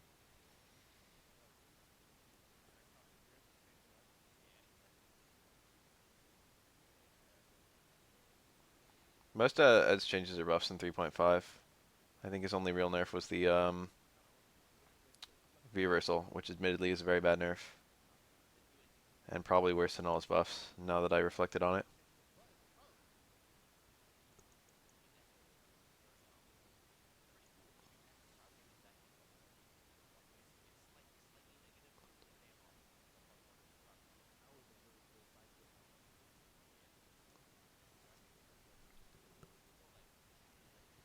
Remember that guy who came in and like said that all good Eds use VT1? Especially ever since they buffed the damage of VT1, the more I reflect on that, the more I'm like, you know, maybe. Ed's VT1 is... I used to feel like it was really not good. But I've been seeing more and more Eds actually like use the pressure for a really long amount of time. They're being more mindful of like the screen position, using it while they're cornered, anti-airing better, dashing the opponent into it after they anti-air, stuff like that. Actually getting like the full chip damage plus like when they're blocking, when the opponent's blocking it, dashing the opponent out of it so that you can keep it going. I'm like really starting to think that Ed VT1 might be the better one, especially since they raised its damage. I don't know, something about Sanford's face. It might be that his head is perpetually tilted down. But I always feel whenever I see Sanford's face that all of his like facial features are just bunched up on the bottom half.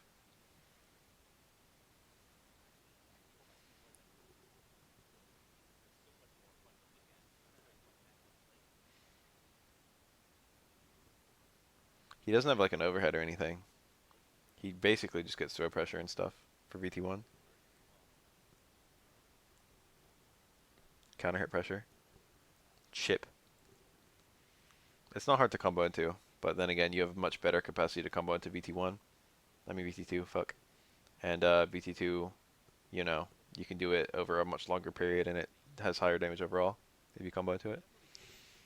But it is kind of nice how quickly you can activate for VT1.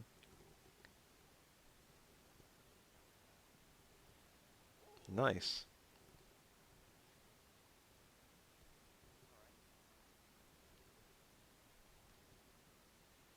Technically speaking, if you force the opponent to block an air attack, you can then do an instant overhead jump like kick with Ed. And it's not too hard to force the opponent to block an air attack.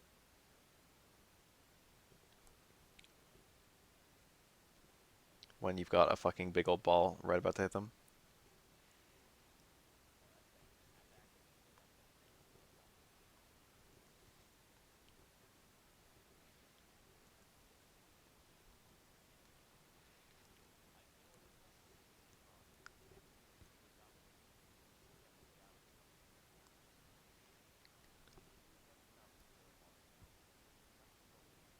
Sometimes I feel, oh, that's gonna work. Sometimes I feel like Ed's a really good character, and sometimes I feel like he's a really bad character. His toolset's so strange. He's not really good at rushing down that much. He does have that really nice dash. His zoning is unusual, but not that bad. His fireball is unusual, but not that bad. His anti-air presence is quite good. His mid-range like poking is quite good.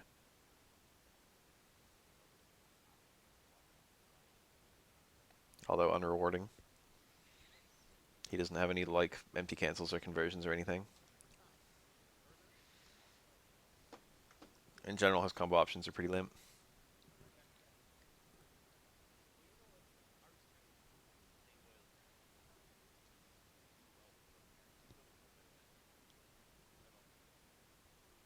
I don't know if his control method has any part of it. It's more like his special moves themselves are weird as fuck.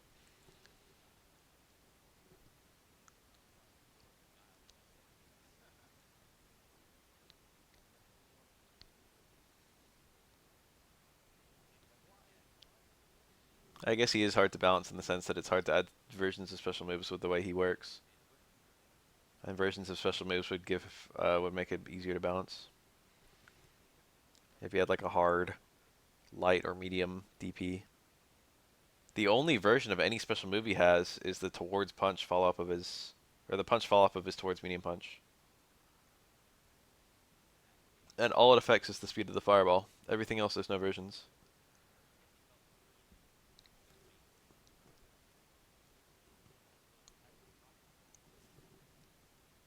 Versions of special moves are like a staple of Street Fighter.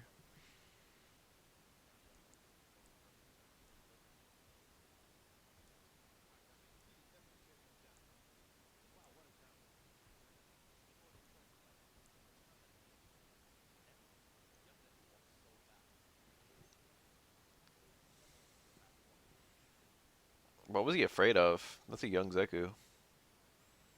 He really just did the DX pull-in on young Zeku. Nice. EX pull-in on young Zeku. And then he got thrown. Like, what happened? What was he anticipating? Zeku had super, but like, you know. Was he really that worried about reversal super? I labbed down B skill as a response to jumps, and I didn't like it at all. That man just pulled it out and it worked-ish. Didn't do very much damage, but he got some beam meter for it. I wouldn't call it bad.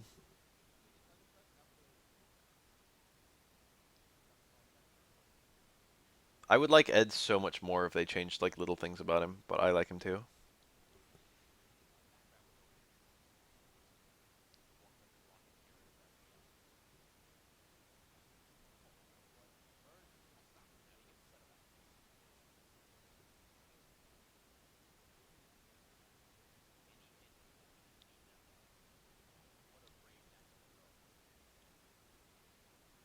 That was a bad activate, I think, because now he's dead to chip.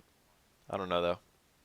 Forcing Ed to use meter to win is okay, but he didn't even. Yeah, I don't like that. I don't like that VT activate.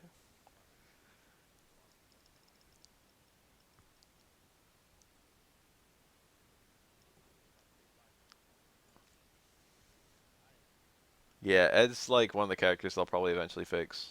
They've been a little bit, timid with it, but I feel like he might get some nice treatment soon.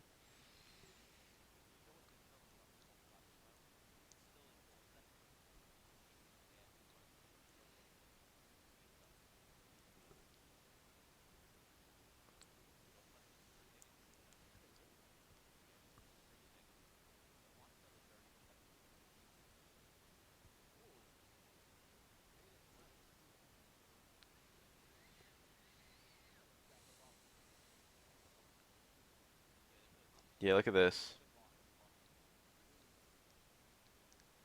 I think everyone wants them to fix Ryu. I think that will happen. I'm surprised it hasn't happened yet. It feels like they're trying, but it's one thing after another.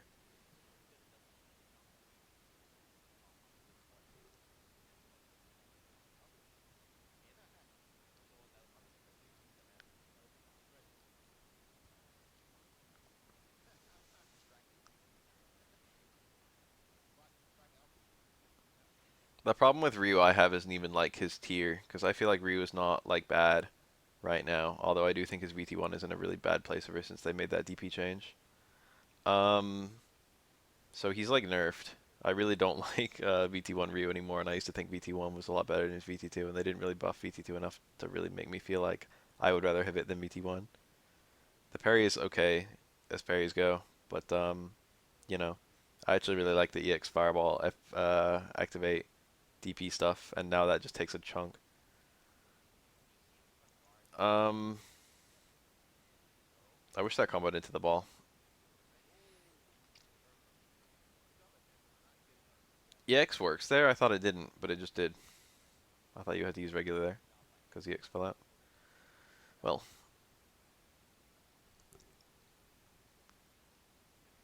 I don't know if anyone's made any yet. You're gonna have to go look. I'll probably make some if no one else does. I thought Rose would probably be played. I don't know what kind of frequency we're gonna see for the characters. I already made a BNB thing for Kami, so everyone might just do Kami.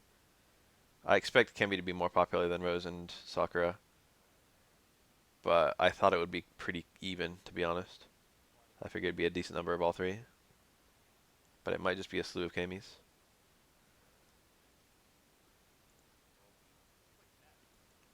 I don't know if it's normal. I don't know if I'd say it's normal or else stink.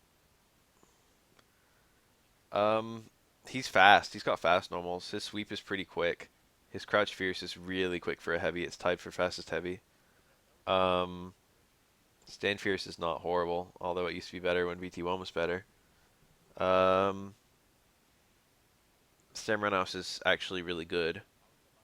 Back Runhouse could be better. Towards fierce is hard to use in the current build. There aren't enough like unsafe attacks where towards fierce is the correct play.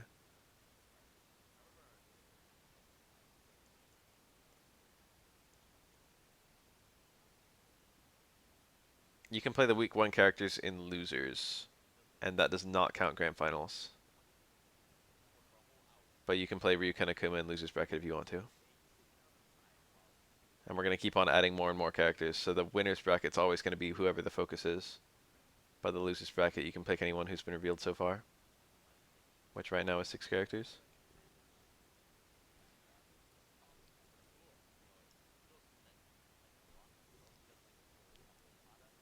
I will explain these rules before the BAF Cup, but I made a video about it just recently.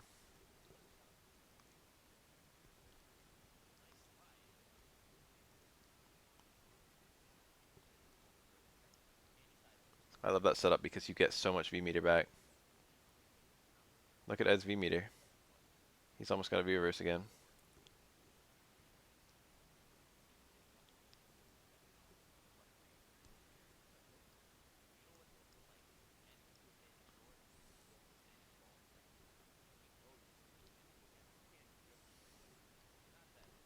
Ryu's 3-frame jab is pretty bad, but his 4 frames are actually really good. Having a 3-frame jab at all is kind of nice. But yeah, Ryu's 3-frame doesn't break a lot of 3-frame traps.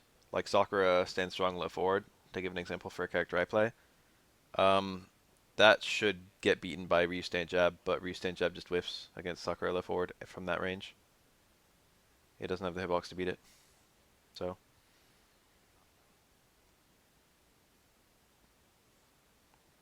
I mean, technically speaking, Young Zeku's air throw is an optimal air-to-air.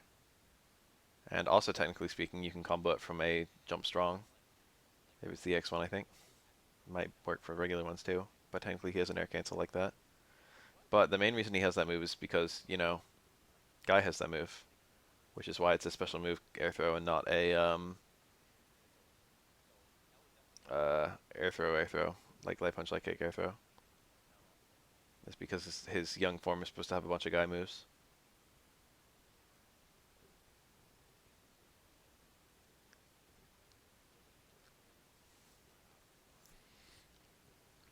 There was like someone who came in to my YouTube comments and was complaining that Ryu couldn't combo like anything that didn't cost any meter after like a 3 light sequence on a crouching opponent. Like, yeah, you can do medium Tatsu if they're standing, and you can always do EX Tatsu or EX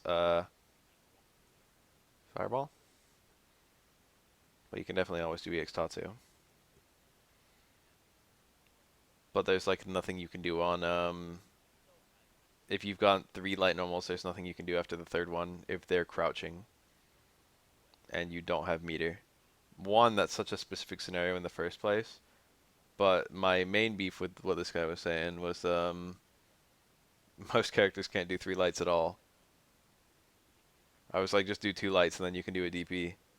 And that works on crouchers. And he's like, what if I don't have enough time to react? And I'm like, bro, most characters don't even get 3 lights. You're telling me you can't do 2 lights because you don't have time to react? Sakurai crouch, short crouch, jab, DP is pretty fast and it's into a pretty unsafe attack. And I can do that shit. It's not that hard to react. Having Ryu stand short, how do you reimagine Ryu stand short to be a bad thing? That's like one of his best traits, to be honest. It's a good normal. And that was like the premise of his whole argument, that Ryu was like a fundamentally broken character. He's like, I don't care what you say, like, this is just evidence that fucking Ryu is a non-functional character in the game.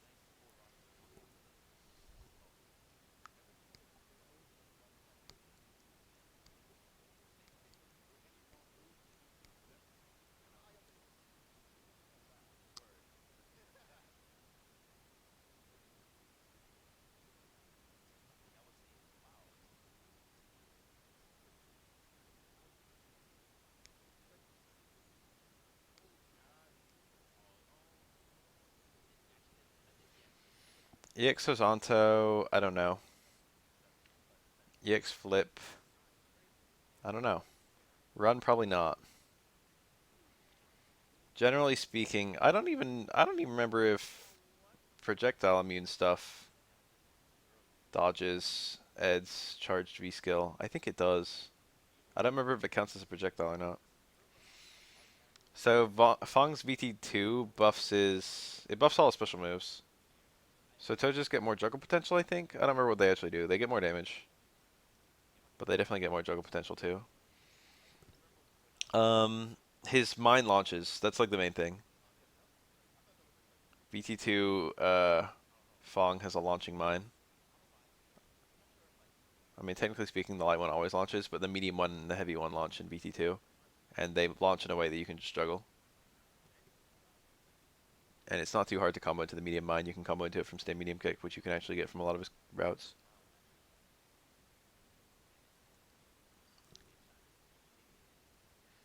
I mean, I agree that Alex is a little bit poorly designed.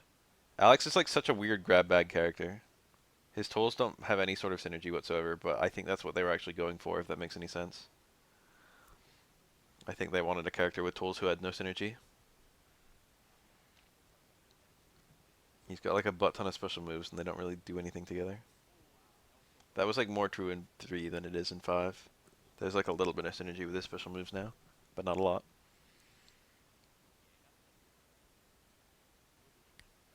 But that's like being unable to anti-air because of your neutral tools is like a very common theme in fighting games in general.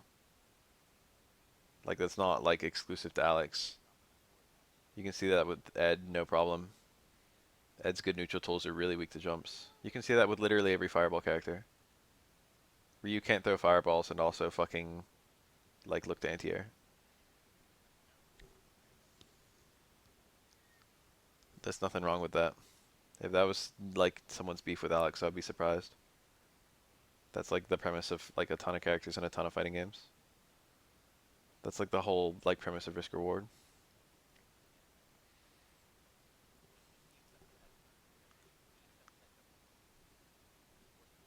You lose the ability to do something, but get the ability to do something else.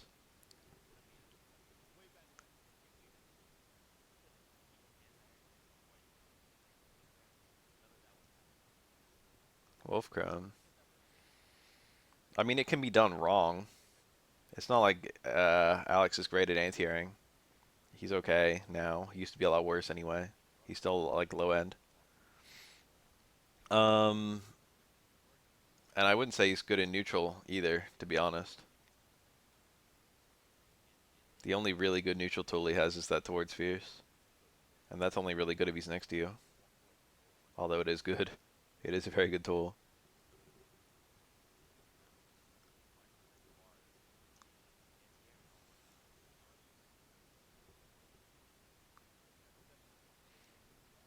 It's not a flaw to have that, but it is a flaw if it's done badly, if it's overly risky and not sufficiently rewarding. Guile's different. Guile still has the risk reward. It's just that he's not supposed to be unsafe for it. Guile still loses the ability to anti-air if you jump in on his fireball. But he doesn't get punished. If you jump in on Ryu's fireball, he eats a full jumping combo. If you jump in on Guile's fireball, you have a turn. There's nothing wrong with that system. It's just the premise that Guile's fireball is supposed to be better than every other fireball. It's supposed to be less risky, less committal. But right now Guile is pretty strong, so it feels cheap. But like it wouldn't feel cheap if Guile was like mid tier.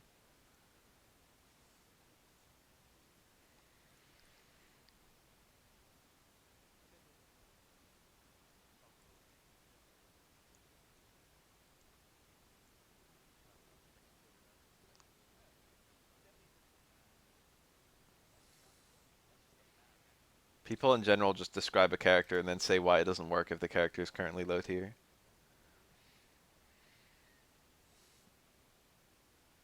Or describe a character and describe like why it doesn't work if the character is currently high tier.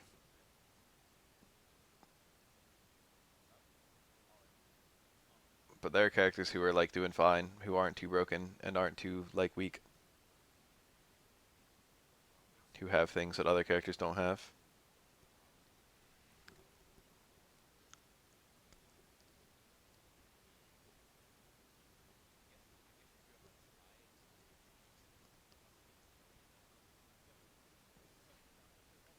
I get it can be hard to do confirms that are short. But like, you know, that's still something like that complaint that guy had would apply to every character in the game. Or not every, but like most of them. Most characters can't do 3 normals. And do a special. 3 lights. Most characters can't do 3 lights.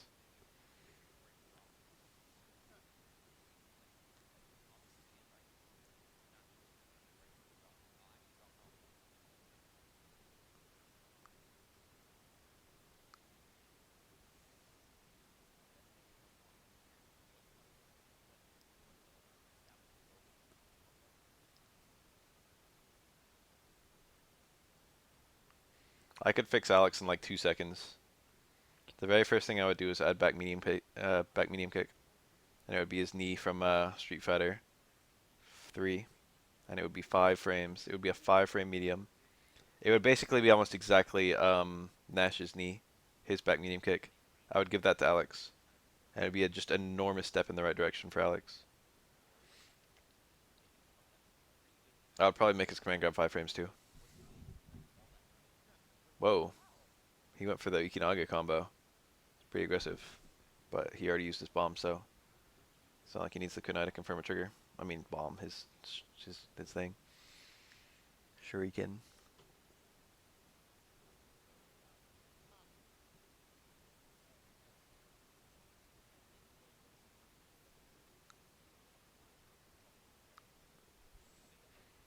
Knees are busted in this game. Give Alex a knee.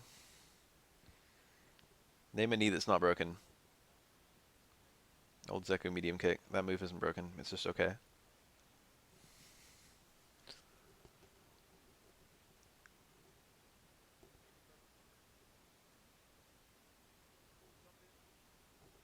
But if Alex had +2 into a 3-frame trap, that would be so nice. Alex would just love, like, +2 into 3-frame trap. But right now he doesn't have it at all. He has it into stand light kick, which is not even good because it's a light. So it doesn't even beat, it just trades with 3-frame, is that right? Yeah, it trades with 3-frame lights. I guess I'd stand light kick as a knee and that's not broken. Although it is okay.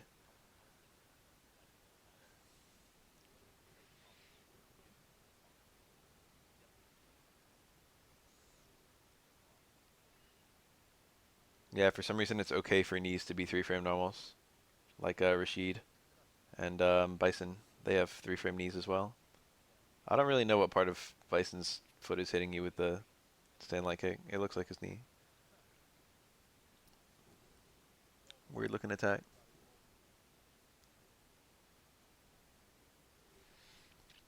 I mean, for Vega, for Bison, for Rashid, and for Ed, those are all 3-frame normals. That's pretty nice. It's nice to have a 3-frame normal.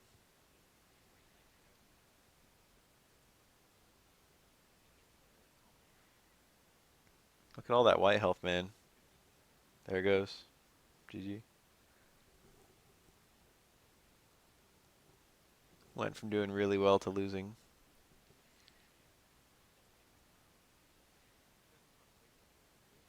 Honestly, like buffs to like 3-frame traps have made it so having a 3-frame normal isn't as good as it used to be. A lot of characters were kind of like good against 4-frame, but like not so good against 3-frame. But now most characters are pretty good against 3-frame. So having a 3-frame normal, it's still nice, but it's not like, you know, it's certainly not the difference between a high tier and a low tier.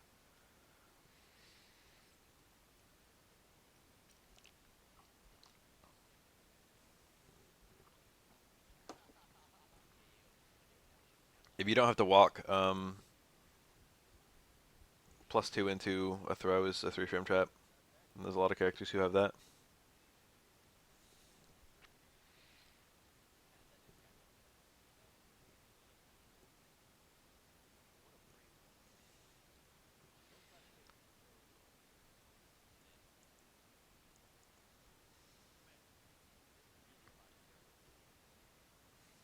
Love that combo.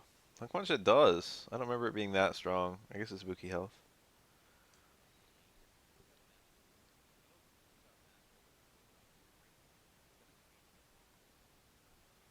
Five-frame medium is certainly a really nice thing. No doubt. Buttons are too good in Street Fighter 5. They did a lot to nerf throws. The removal of crouch tech nerfed throws a lot. The slowing of throws to 5 frames nerfed throws a lot. The fact that throws can now be counter hit nerfed throws a lot. And then they added like white damage on mediums and heavies. It's like shit. You're rewarded even if the opponent blocks.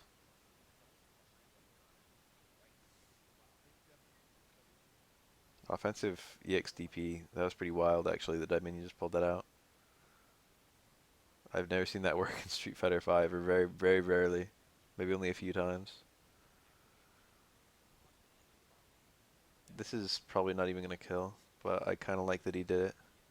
No, he should have saved it. It got closer to killing than I was thinking. It was okay, honestly.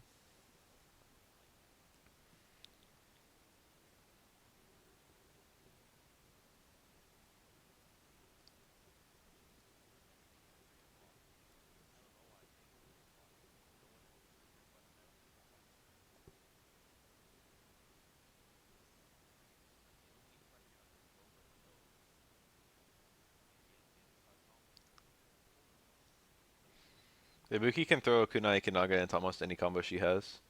And Kunai Kinaga like always combos to super in any context. Except the air ones. It was a cool combo though.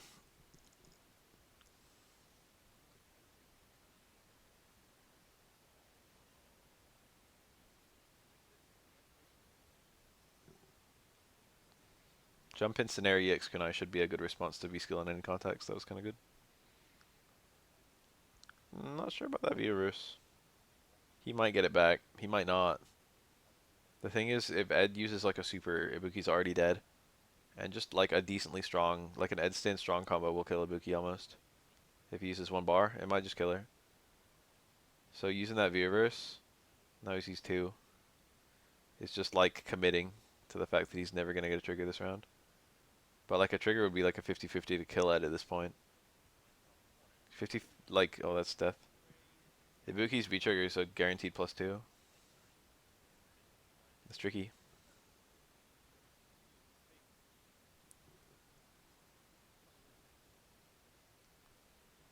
For all I know, if Ed tries to reverse out of the +2, if he tries to like EXTP, he might still get hit by the kunai on the way back. The shuriken, excuse me. I don't know how Ed's DP interacts there. Sakura gets hit on the way back. I'll tell you that. Sakura has a very long DP though. Takes a long time to fully play out. Like Akuma and Ken.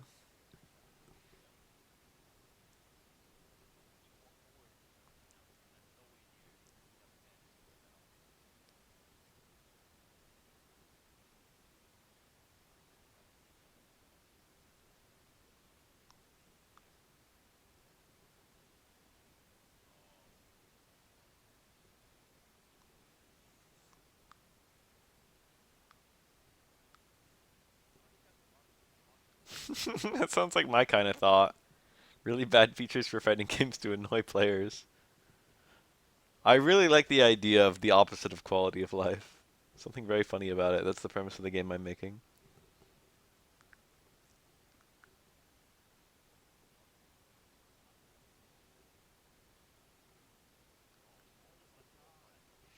That's kind of interesting. You don't get to see like your damage in action in a fighting game. You could just have invisible health bars. Honestly, you could make the background color of the health bar the same color as the health itself. So like the health can go away and you can't see it.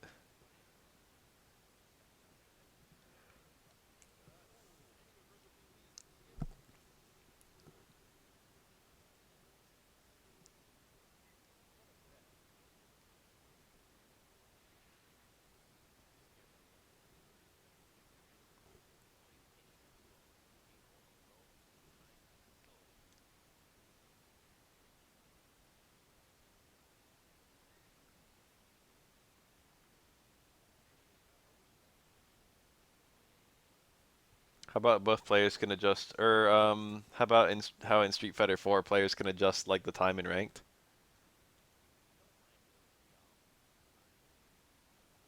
How about one player can make it so like uh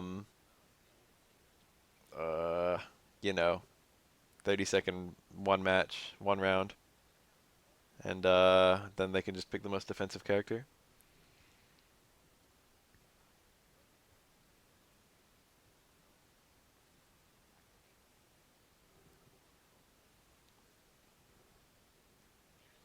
Oh, how about adjustable handicap in ranked? Someone picks handicap 4 or whatever. And the other person picks handicap 1.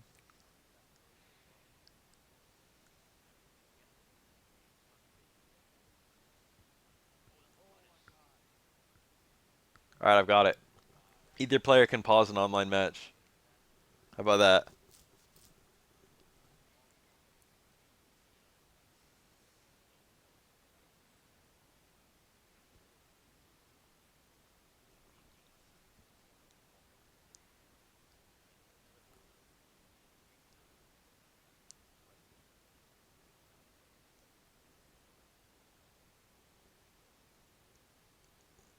The other player can unpause. And then in the pause menu, there's a quit in ranked. So if your combo's about to kill, the other guy can just pause and then go to quit.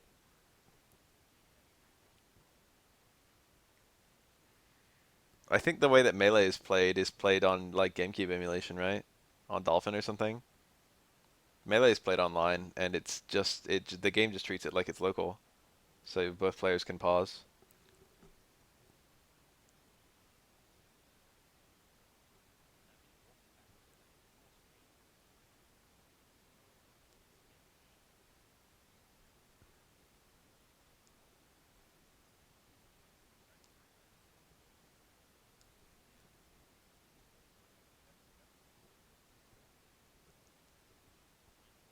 That's true.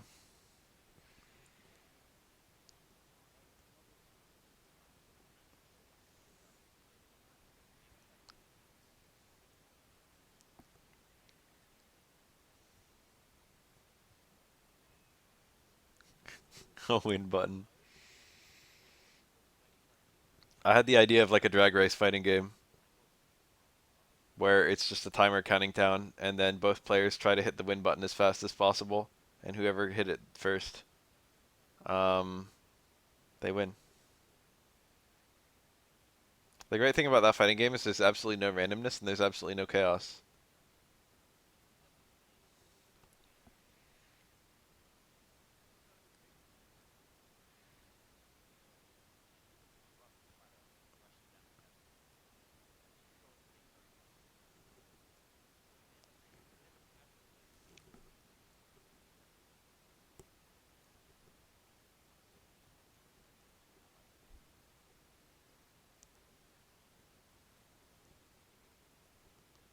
Okay, whenever one character runs out of HP, a coin is flipped.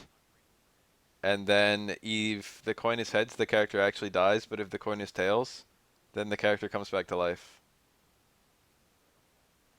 So if you're unlucky, you can like kill someone 6 times and they come back to life every time, and then they kill you once and you die.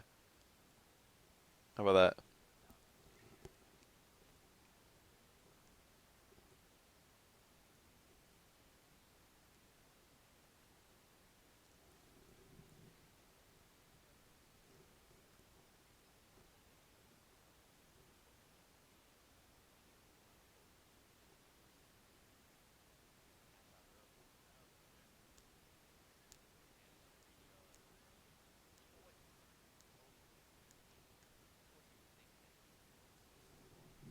I think that'd be a good way to ruin a fighting game.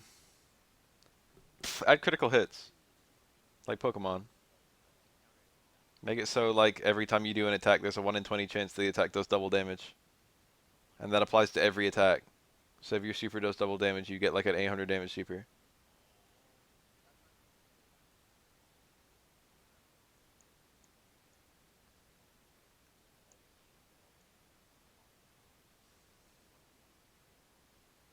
I think adding randomness would be a really great place to start to make a really horrible fighting game.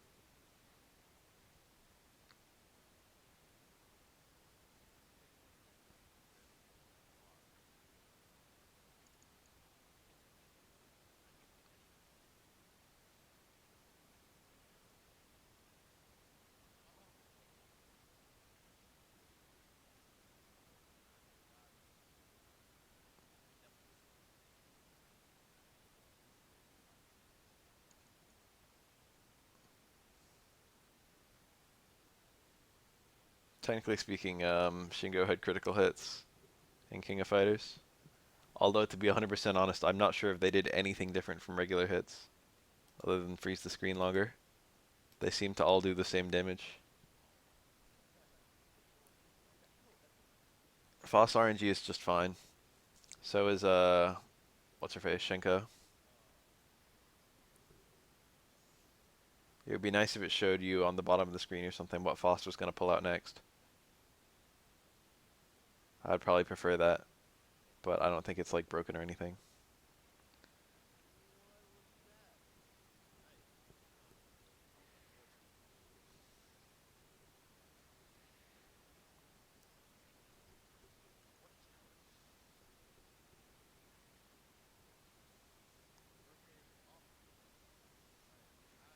I think peach items are glorious, but to be 100% honest, I would be fucking steamed if I lost a round because Peach pulled out a Bob-omb or a Stitch Mouth or whatever.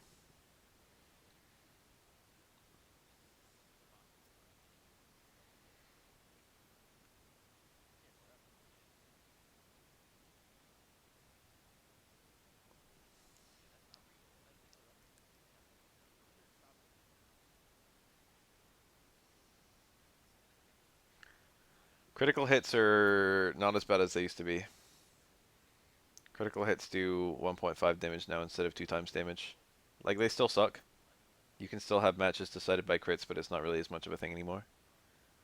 But crits, like, are kind of important. They need to, like, fix them, but, like, they're kind of necessary because of the way that boost wars work.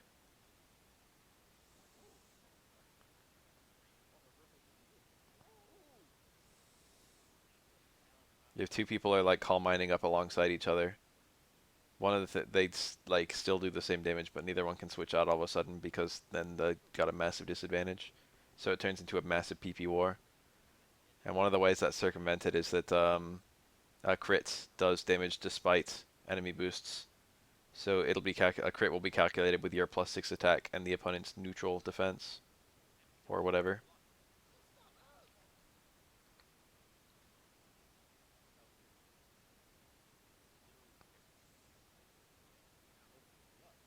Yeah, I know a lot about that. So the way that it worked is already if one sword stance makes you do double damage. Okay, for example. A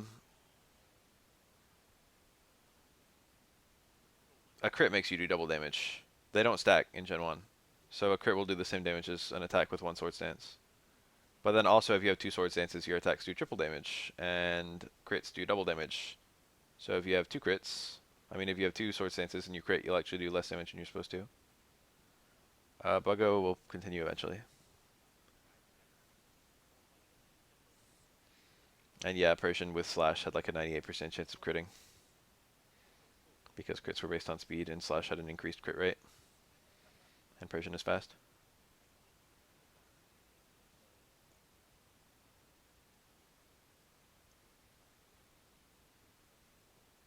Yeah, but the thing about Pokemon is that it benefits a lot from playing a lot of matches. One match is not necessarily very decisive.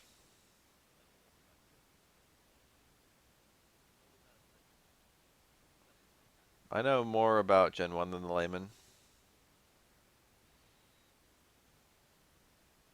Quite a bit more. I know most of the really stupid things about it. The two stupidest things are the way the special stat worked and the entire psychic type. Most other stuff isn't that bad. But those two things are responsible for almost everything that's wrong with the game.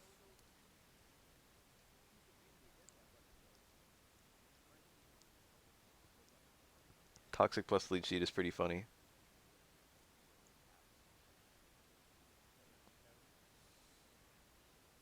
What's wrong with the Psychic type? There's no downside to Psychic. So, the two counters to Psychic type on paper are Bug and Ghost. But, like, there aren't that many bugs. The bugs that exist suck dick, and there's three bug moves. There's Twin Needle, Pin Missile, and Leech Life. Leech Life is awful. Pin Missile is only learned by, like, Beedrill and Jolteon, and Twin Needle is, like, only learned by Beedrill. And Beedrill dies in one hit to any Psychic type attack. And Jolteon, isn't that strong, because it doesn't have any Bug Stab or anything. So Bug being a counter to Psychic is like a joke. And then Ghost is supposed to be super effective to Psychic, but due to a glitch in the game, Ghost actually doesn't affect Psychic at all. Like, if you use a Ghost move on a Psychic type, it just had no effect. But that's okay, because there's only like 2 Ghost attacks in the game. It's like Lick, which is pathetically weak, and then Nightshade, which does damage equal to the amount of your level. So it's, even at level 100, it's only doing 100 damage, which isn't that big of a deal. And also, the only Ghost type in the entire game is the Ghastly line, which are all weak to Psychic. So, like, the two supposed counters to Psychic types, both don't fucking work. And then add on the fact that Psychic types can usually learn a shit ton of TMs. And add on the fact that Psychic types almost all have high special, and that special is a combination of special attack and special defense. So every single Psychic type is not only very strong, but also very bulky. And you just get a really, really, really powerful type.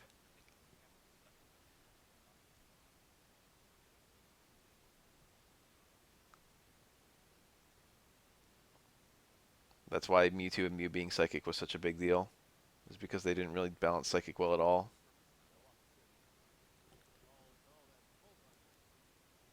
Due to both lack of foresight and general programming errors. But you can tell from the game they wanted Psychic to be a little strong, not only just because of the legendaries, but also just the placement of Psychic types. It's a very endgame type.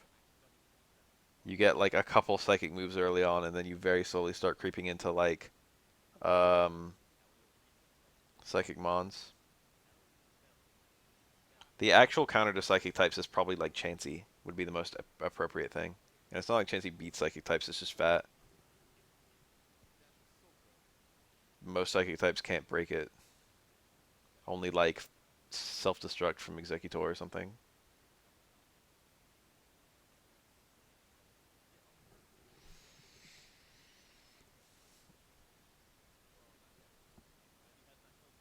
Chansey is like the ultimate special wall, and Blissey in the sequels. It's just a fat fuck. You can't break it with a special attack.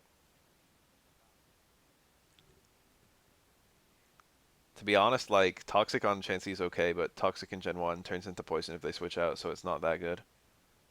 Most Chanseys run T-Wave, and to be honest, most Chanseys don't even try and T-Wave you. They try and Blizzard you. Blizzard had 90% accuracy and a 10% chance of freezing, and if you ever got frozen, you were frozen forever. You don't unthaw in Gen 1. So, if you freeze a Mon, it's basically dead. Oh, it dropped. I'm surprised he even went for 2. I would have done 1. Can you cancel Crouch Fierce by itself? You can cancel Stand Fierce by itself, but I feel like Crouch Fierce doesn't cancel. Chansey's special stat is good as fuck.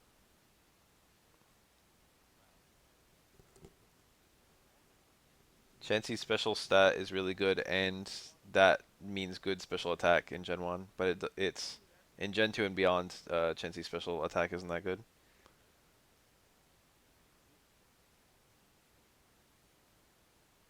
I'm pretty sure. Double check me. What's Chansey's base special in Gen 1?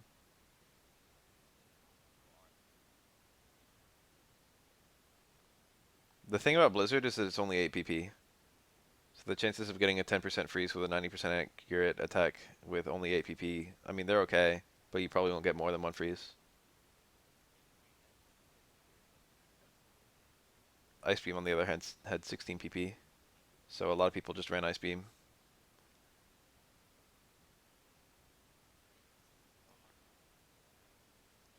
Yeah, Eviolite changed Chansey a lot. But then again, like, knockoff has become really popular.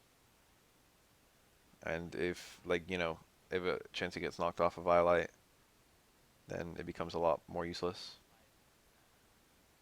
105, yeah, that's quite high. And that means that, like, flamethrowers and ice beams and thunders or whatever, thunderbolts from a Chansey are actually pretty strong.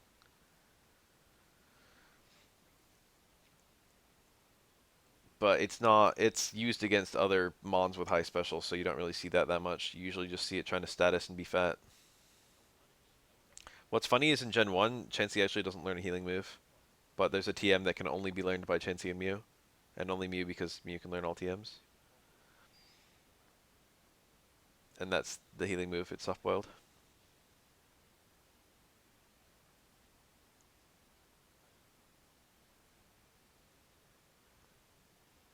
After that, Gen 2 and beyond, I think it just learns it naturally.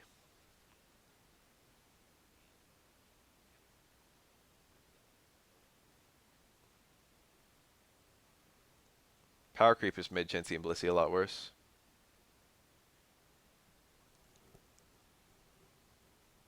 Is it actually 30%? I feel like it's 10%. Fact check that. I feel like it's always been 10%. Oh, was it just the Japanese version? Japanese, it was 30. I could buy that. I didn't know that. That would explain why people always say both numbers.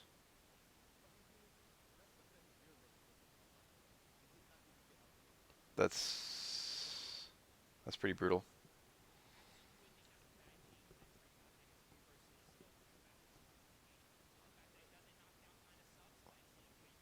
Gen 3 and beyond have a good competitive metagame.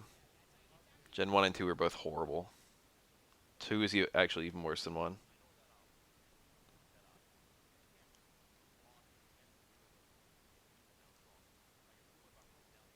It's got like an even smaller like competitive thing, and it's also a lot more boring.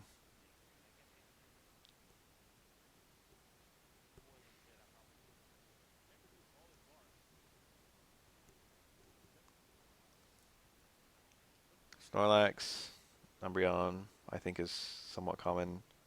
Uh, was it the? I don't remember if Skarmory was popular back then. I think it was.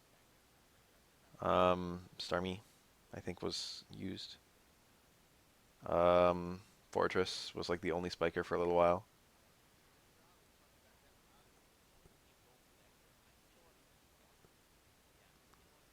What are some others? Raikou, very common in OU.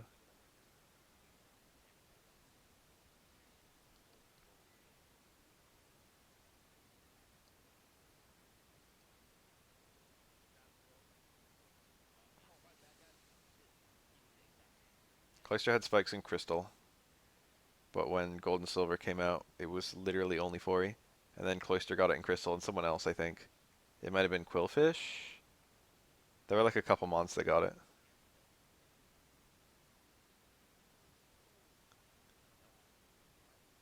In Gen 2, you can only lay 1 layer of spikes. So once you get your layer up, that's that. I think Close Combat's a Gen 4 move, and yes, it is stupid good, even now. One of the best moves in the whole game.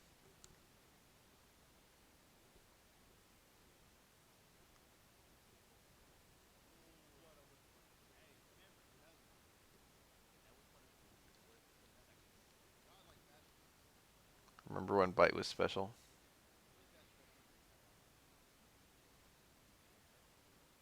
I meant regular ass Crystal.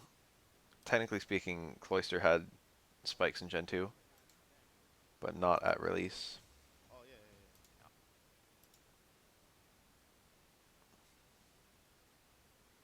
High jump kick is not as good, but it sure is strong. Sure is powerful.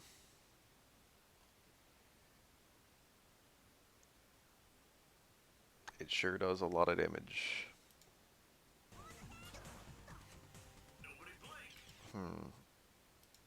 Look, it's Alpha 3.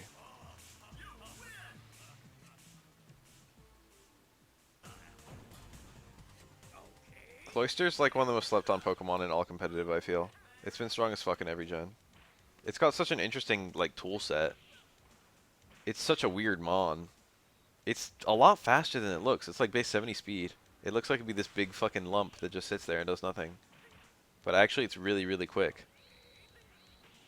Cloyster is very fast. Well, not very fast, but fast enough that it can boost, and it has a good speed boosting move in Shell Smash.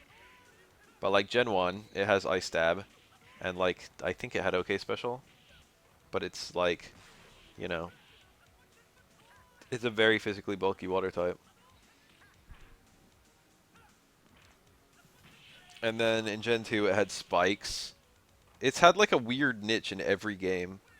I don't remember about Gen 3. I guess it still had Spikes. I think it might have gotten Rapid Spin in Gen 3. At some point, it got Rapid Spin, but I don't remember when. Cody's guard bar is tiny because if he blocks a single attack, he doesn't actually block it. If there's a single hit attack, Cody will duck into the background, V Cody only, instead of guarding it. So he normally doesn't take any guard damage at all. It's a reference to Final Fight, how you can move up and down in Final Fight.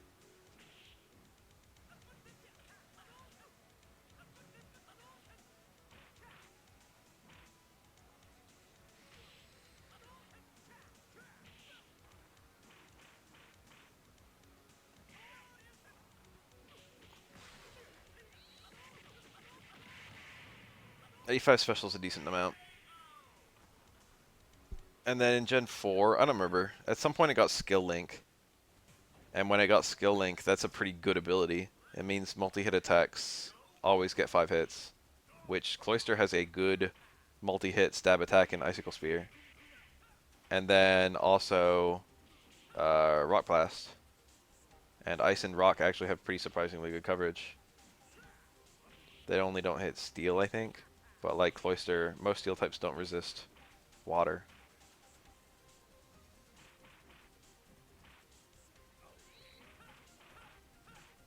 Yeah, Clamp was good in Gen 1. I forgot about that. Clamp was nuts. Clamp was like it was like the best parts of Wrap, and then also like it gave you the free switching stuff. It was a Mega SF4 in chill for a long time. This is OCG loop. As long as he's active with his custom combo, command grabs OTG. Oh, but in Gen 5 he got Shell Smash. And Shell Smash is one of the best boosting moves in Gen 5. One of the best boosting moves in the game. Cloister, even after a Shell Smash, still has reasonably good bulk to take a physical attack.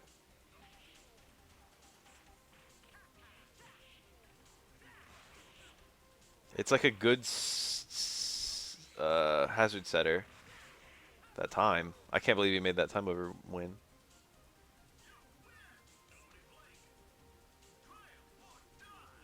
Magnitude is... I don't remember when Magnitude... I think Magnitude's Gen 2. I don't think it was in Gen 1. Guard breaks are fun. What's wrong with them? It's literally like, if you get the opponent to block stuff, you benefit from it. And the metagame around like trying to avoid getting guard broken is fun too. If you don't want to get... You don't have to worry about guard breaks, just don't play fucking Cody. Most characters don't worry about it that much. Different characters have different length guard bars too. And also, Vism has the smallest guard bars, and Dexism has the biggest. So if you want to go play X Sakura with her fucking like 6 ticks of guard meter, just do that.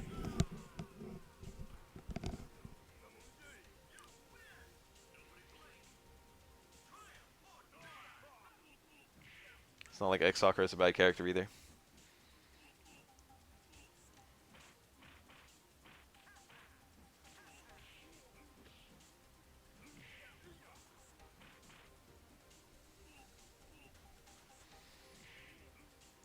Anyway, Cloister's like a super good hazard setter. And then it's also like a good booster. And then it's like a decent wall breaker too. Love that combo. Honda's so strange in this game. Actually, this is probably the most normal Honda's ever been. He's jank as fucking Street Fighter 2, he's jank as fucking Street Fighter 4. I wouldn't say Cody's defensibility is hard to use. I'm pretty sure you literally just hold back to do it. But I don't know the context of when he... It might only be for normals.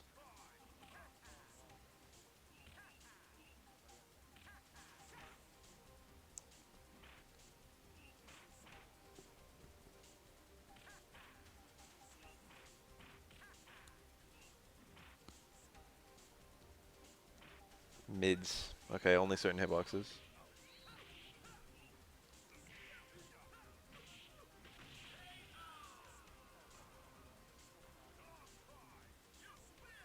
Turtle Honda, huh?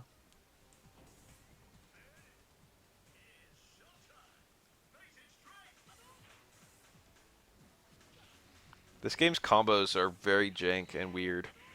But the neutral is very solid. The neutral is very pure and Street Fighter-y. Oh, I dropped it. All the time where neither player is active with a fucking custom combo is like a very, very traditional but also high level and deep Street Fighter game.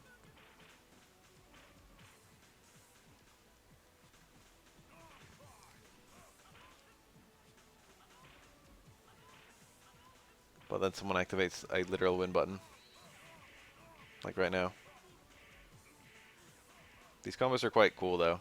You know, they're basically, it's just like, what if we gave everyone Gane?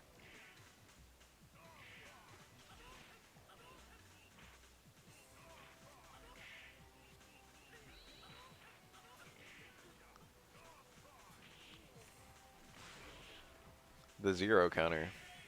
Look at that St. Pierce.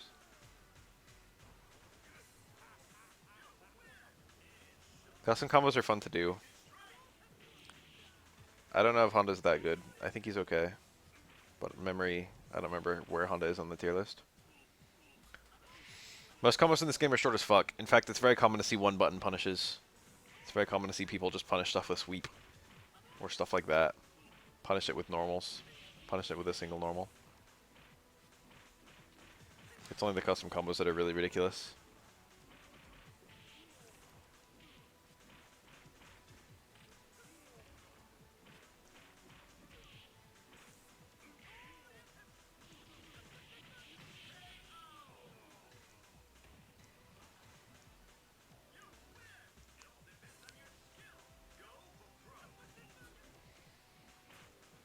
Yeah, Aism is good on a lot of characters. For most characters, the Aism is almost as good as the Vism, but rarely is it better.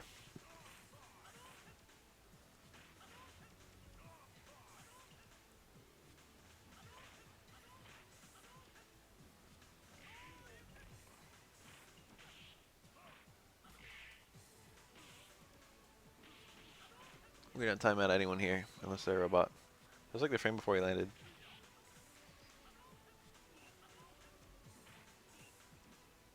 Look at the whiffing throws to build meter. I like that as a universal way of building meter at long range. It's the same speed for every character.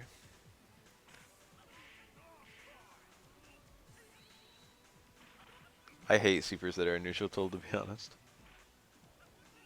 I'm in combo ender boat. I find supers as a neutral tool to be they're too match deciding. If it's like a setup style super, like Aura's Booger, I'm okay with that. If you've got like a slow fireball or something, or like an activate, I like those kinds of supers. I like that kind of super as neutral tool. But if it's just an invincible attack, I hate it.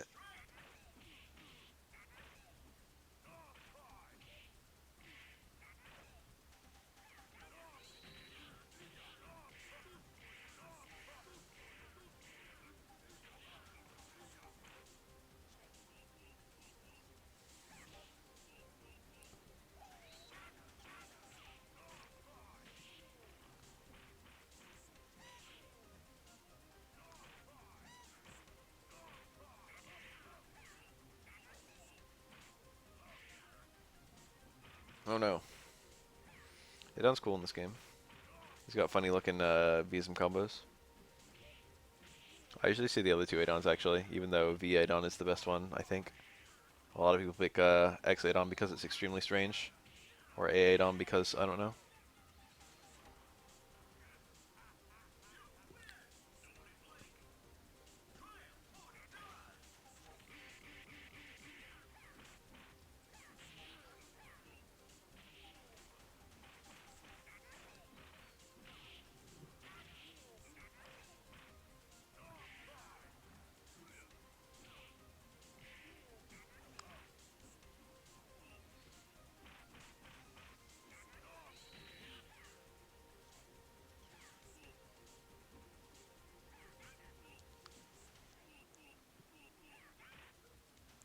Bring back Adon. Finally a cause I can get behind. Oops. 次が杉の字次元は変わってないはずなんですけど Who are these two? というわけで改めて Ryo? 構成 Benimaru? 17 It's fucking EX Ryo. 先ほどは No, it's regular Ryo. Is it? But it's extra mode. 誰が勝手に地に伏していたわけだが I won't know until he throws a fireball. Do their names change color if they're EX mode? 壊し壊し I feel like EX Ryo is the one with the air fireball. Yeah, this is EX Ryo. ほほノーマルなんで次行けない Dude, what the fuck is this? 遠距離差し込んでいくだがジャンプぶっ飛ばし壊しガードどうする遠距離 B の前 The isms in KOF. I wouldn't say they're isms. There's only two of them. And I'm not super sure. So, advanced mode is the one that most people use, and you just build meter normally, and you can stock like 3 or 4 or 5 depending on which character you are on the team. And then you can use those meters for stuff like, you know, guard cancel, blowback, and guard cancel roll, and supers. And then they have a roll, and I think extra characters don't. And then what else? There's like one other thing that changes. I forget. The only way for extra characters to build meters is to, I think, get beaten up, and also they can just charge their meter. That's the dodge. They have a dodge instead of a roll. Extra characters can dodge in place. That's it. It's like a spot dodge. It's like fucking Smash Bros. Oh, here we go. EXKO is the stupidest thing in any video game. Keep doing it, baby. More. More jump 2Cs. Yes! No.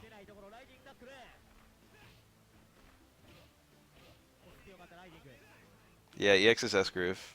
EX is the same thing that led to S groove.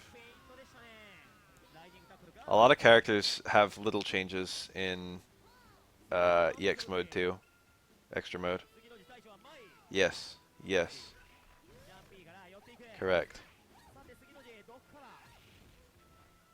I should have just compared them to CBS2 grooves instantly. Something about the air momentum is different. I don't know what it actually is. But a lot of characters have like I've seen Brian Battler in extra mode has like a really strange thing with his fucking helicopter. Jump 2C is the dumbest normal in the whole game. And one of the dumbest normals in any video game. Look at it. It's very plus. It almost covers, it very nearly covers doing another one.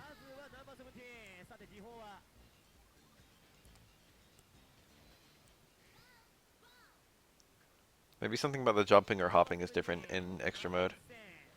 Oh, in addition to that, in addition to the groove of extra mode, certain characters, something like 10 characters, have an extra version. That's just an alternate version of that character. Oh, I think you get... Do you have Desperation Supers in extra mode? I don't remember if that's a thing. You would think that Kyo's meter would already be flashing.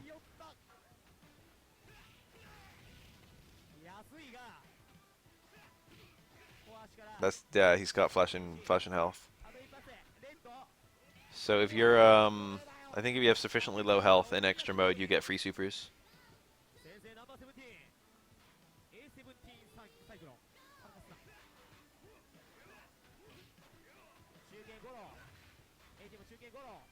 And that's the premise behind a Desperation Super. That's the premise behind Desperation moves.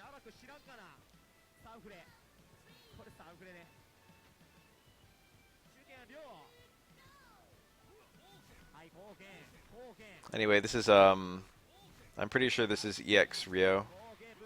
I don't remember the actual, I don't know where it shows you whether it's an EX character or not. But EX Rio has fireballs that actually travel across the screen, whereas regular Rio has, the dance-style fireballs. I think. Angel isn't even in this game. Angel's introduced in like 1999, I think.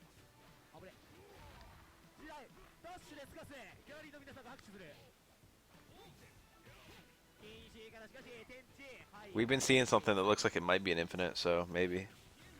If it's jump 2C loops.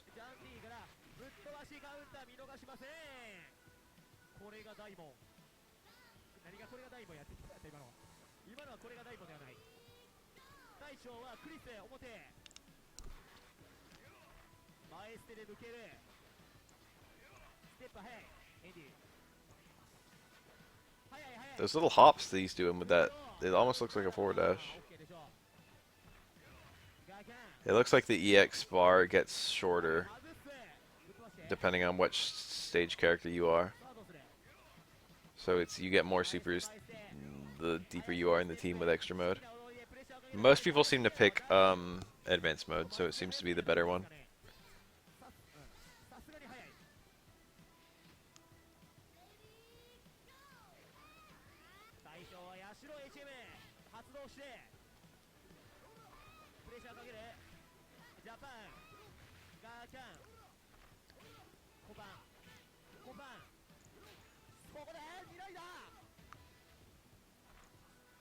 I think both these characters, Yoshiro and Chris, are both top tiers. And then all the clan leaders are top tiers.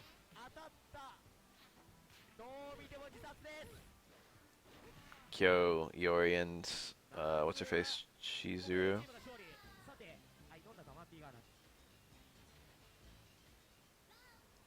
And then also Daimon, I think. Those are like the really bad ones. I don't remember if mine's that good. The balance of this game isn't horrible.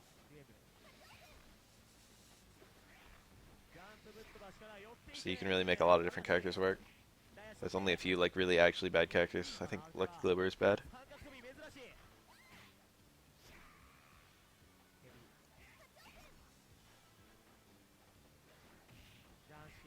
But there really aren't that many bad characters. Cheng might be bad, I don't know.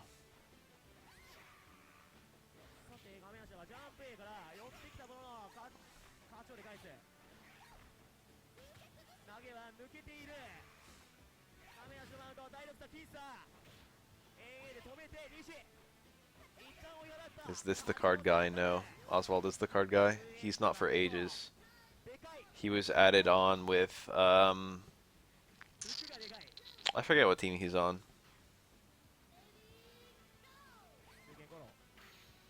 Was he with Seth and Vanessa? Was it Seth, Vanessa, and Oswald?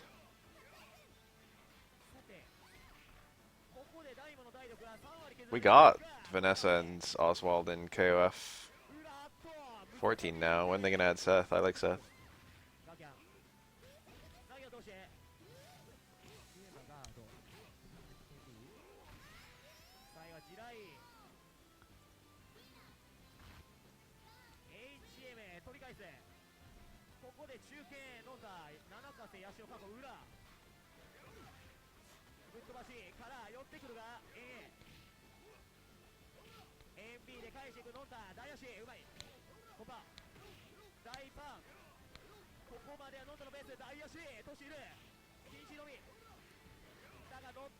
KOF like 14 through, I mean 14, KOF 94 through 98 all kind of happened very quickly, obviously, within 5 years.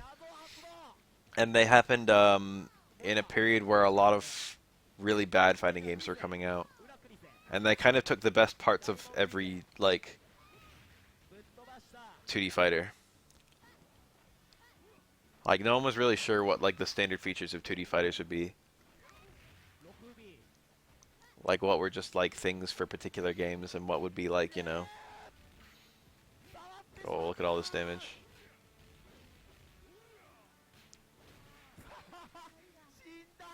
Yeah, in KOF, depending on how much time is left, you heal. So the idea is if you go down a character and it's like 3v2, then if you can kill their other character quickly, you can be tied up again. It helps you make comebacks. If you can lose like 20% of your life, but also kill them with still like 40 seconds left on the clock, then that means you'll be back up to 100% HP.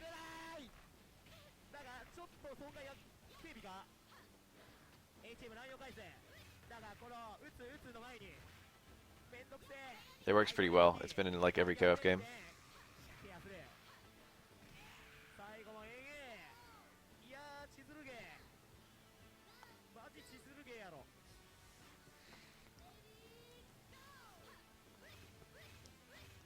It works both ways too. Because if you get a lead, then you really want to stall. You want you know that your first character is probably going to die like every single match. But what you want to do is you want to beat their first character, and then you want to waste a whole bunch of time, like do some damage and waste time against their second character. Like you're motivated to like play well. It's hard to truly stall in KOF because it's got a very offensive system engine with the hops and whatnot.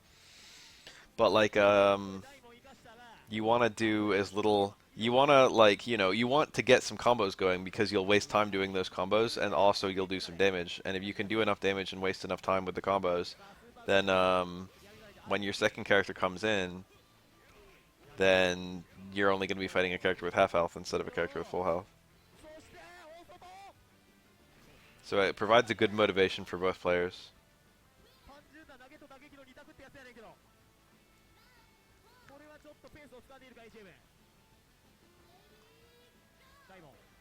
So Blue Daimon has like a big incentive to get a kill quickly, and Yellow Daimon has a big incentive to wait patiently. And kind of wait, like, make it take as long as possible. You can see he's got like a real pokey style going on.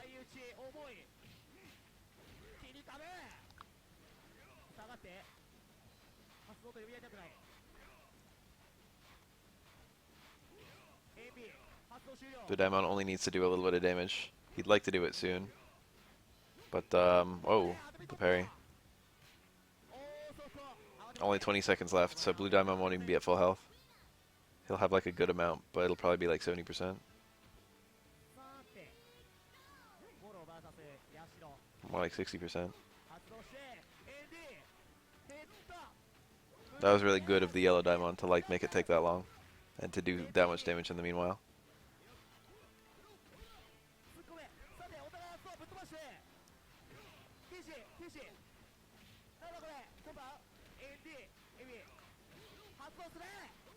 This mode right here. I forget the actual name of it. It's like max mode, I guess. But I don't remember the name of it in this game. But there's a little mode you can enter for 1 bar. And when you're in that mode, your damage goes up and the damage you take goes down. But you can't like cancel into the mode or anything, you just have to activate it raw. And then also, if you do a super while you're in that mode, the super turns into like a super. But it's, it's a bar to enter the mode at all, and you can't enter it mid-combo. And then,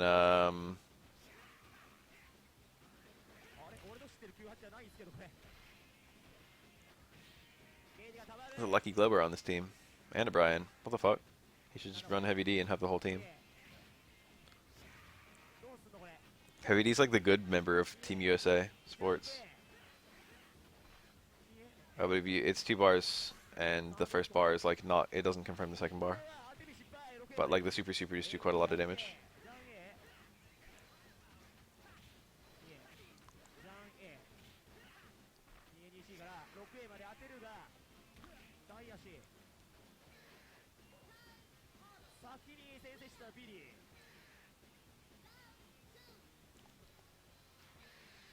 I think if there's a time over, characters recover no health at all, but I could be wrong.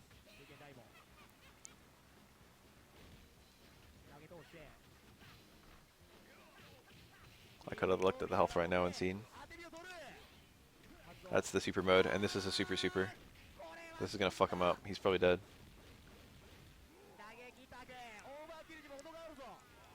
Looked like he did a good amount of health more than Billy actually had HP.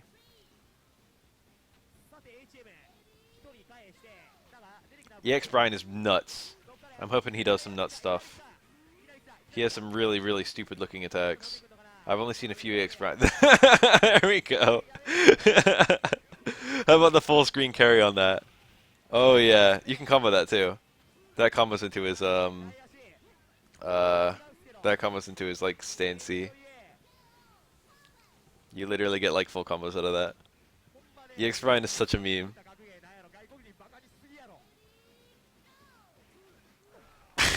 Look at the chip on that. It's like full screen and instant and does so much chip and you can combo out of it.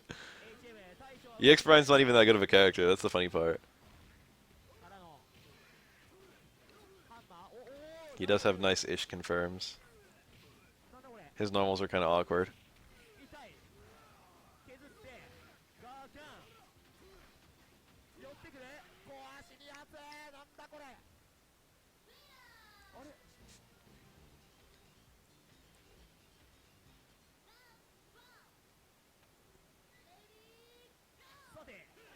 That KG or whatever.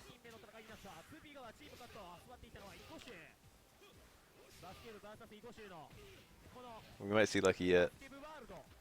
Lucky's a very strange character. He's like this weird setup-based character. This is a straight-up top-tier team on the right. And this is like a fucking hero team on the left.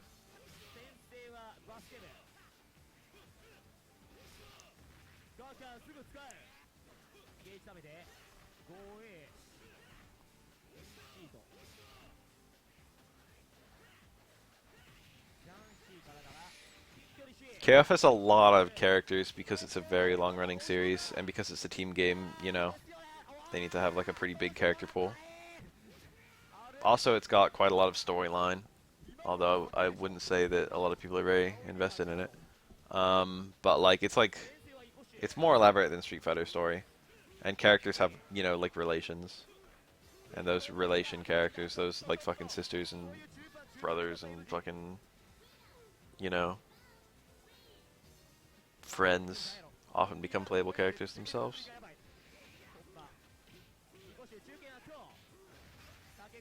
There's a cancel there. Oh, here we go. That's it. He come out of the helicopter. This is like a series of, I don't know how to describe it. It's like the shit that Ravenous Melina has.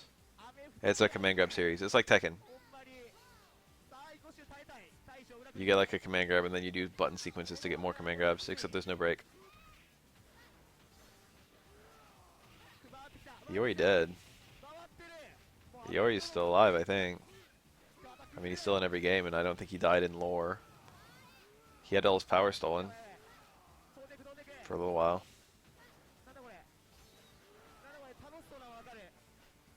His two teammates have been dead forever. Mature and Vice.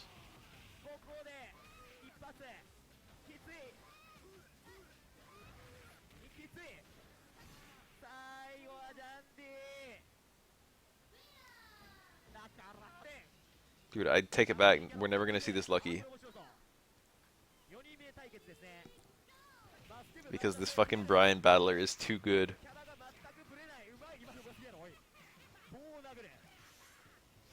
EX Brian is like the funniest character. I don't know the names of any attacking KOF. Which is a real problem for me when I'm looking at patch notes. Billy looks like my jam.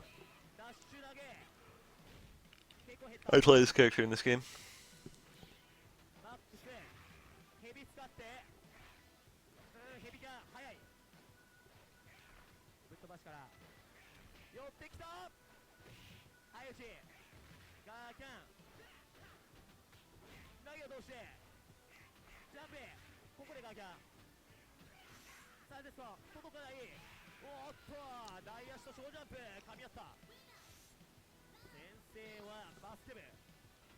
Heavy D, here he is. Heavy D is aesthetically one of my favorite characters in this game, and maybe all fighting games. He looks tough. I like how bunched up he is. He looks like a very serious fighter. I like his toolset too, but I just really like his sprites. That well-guarded boxer.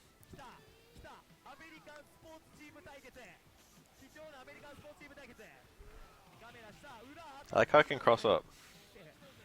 Oh, that wasn't a punish.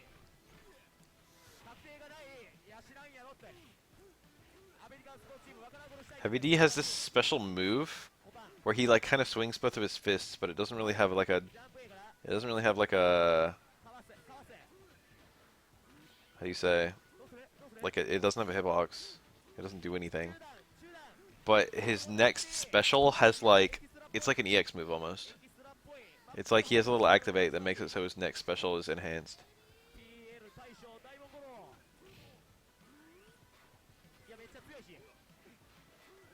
It's a running gag that Team USA Sports are invited to every single KOF and always have their invitation stolen by whoever the current nefarious team is. So like every single year there's a KOF tournament. Team USA is invited but don't show up. They've only been in like 3 games. And every single year it's like oh,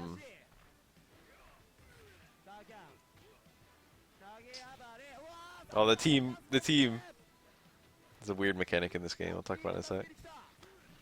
Every single year it's like they get mugged and like the current evil person, the fucking, I don't know, Ash Crimson or whatever, beats them up and steals their invitation.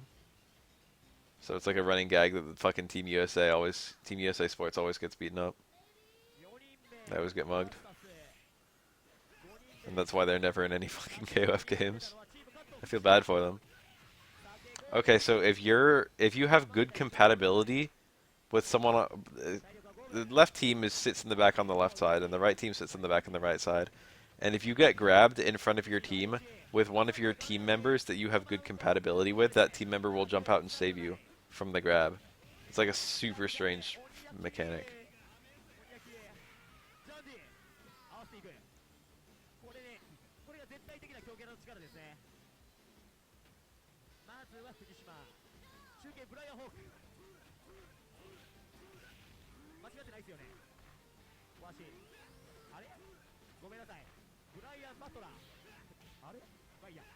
That extra mode jump arc plus this fucking tornado move.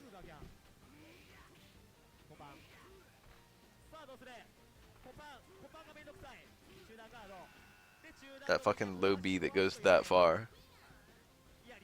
And the low A that combos from it that also goes that far.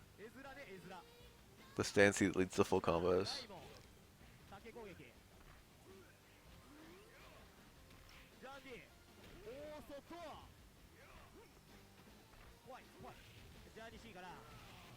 I can hit on the front or back.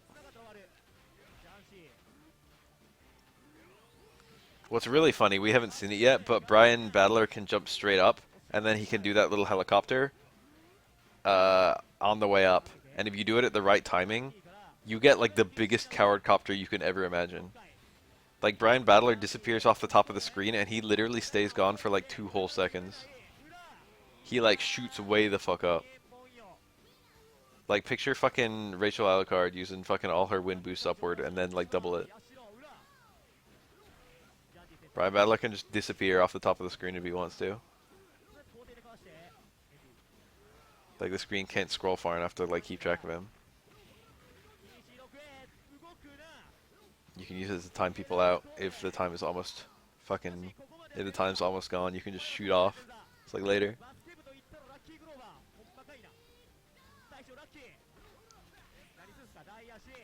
So Lucky has a lot of setup based specials and not a lot of combo based specials. That was like a dash, I guess. I know he's got one where he points somewhere on the ground and like a basketball falls to that spot. So it's like a little it's like a Shang Tsung style projectile, I guess. Pretty sure this guy's just a reference to the character in Game of Death, who was played by Kareem Abdul-Jabbar.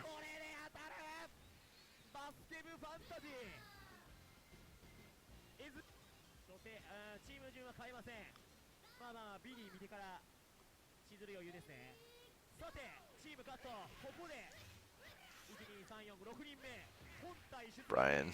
I mean, I want Brian in more KF games. I really like Team USA Sports, but they were introduced as a serious team, and now they're like a joke team.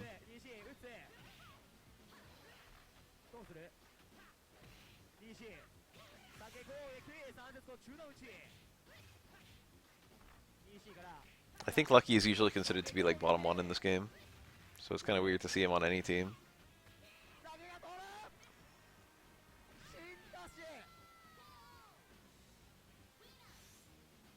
I think Heavy D is like mid, and then I think both Brian and Lucky are supposed to be bad, but looking at this Brian, it looks, you know, it doesn't look that bad. It looks pretty good, honestly.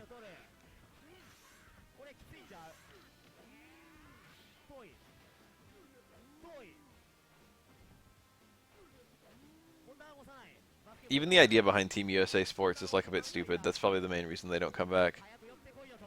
Is like one of them knows how to fight, and the other two are literally just like. I mean, I wouldn't pick a fight with a footballer, but you know, it's not. They're not like he's not a professional fighter or anything. He literally just knows how to play football. He's big. He's strong. And then fucking Lucky isn't even. Well, he is big, but he's not. He's not built or anything. And he knows how to play basketball, which is not like, you know, it's not anything like fighting. Chang is so weird. Chang just has a whole bunch of really big normals, and that's it. All his special moves are kind of bad, except the one where he spins the ball. That one might be bad in this game, actually. It has like insane range, and it does insane chip, and I think it's safe. But it's a mash move. Kind of hard to get out on command, very hard to combo too. They could have put a golfer. There's a lot of SNK golfers because of that fucking game. There's like some very, very famous KOF. I mean, not KOF. There's some very famous SNK game that's like golf. It's like more famous than KOF. Billy's sister is called Lily, I think. She's got like almost the same name as him. What's the name of the SNK golf game? It's famous as fuck. It's like a really well-known game. Especially outside the US, ironically. Is it Neo Turf Wars? Is that it? Is that it? Neo Turf Masters, that's it. The sports games SNK makes are like more famous than this bullshit. This is 98. Oh, was that the card copter? I wasn't paying attention. Show me how high he goes. Oh, that's, yeah, it's like that. That's not even as high as you can make it go. It can go really high. It's a Robert. Robert's cool. Quite like this guy.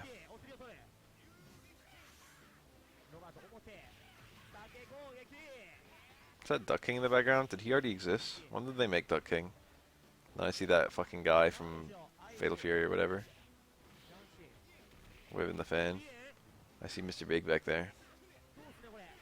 ジャパンかけながして西山で速い減った活動中は減れ最後は勝利をやりすぎた Toto, that's his name, with the fan. 日本主権はいおりバナオさあいおりゲしたいがジャンプぶっ飛ばしから Robert is one of the two Danes. ガーキャン Dan is a combination of two characters, and Robert is one of them. 鬼焼きジャンシーさあいおりはやはり突破力あるか禁止入れ替えて Duck King, I think he took a long. I don't remember if he was in KF 11. I don't know if he's in any KF game besides that. ブライアンバスケ部ブライアン飛んでくれ相打ち遠距離さてどうやって寄るか青いジャンプやからガーキャン即鬼焼き DP in it. ジャンプリーガード酒攻撃わからん0点あちょっと So in KOF series, the way the canceling hierarchy works is normals into command, normals into special moves. And if you have no command normal, then you don't have like a big part of that.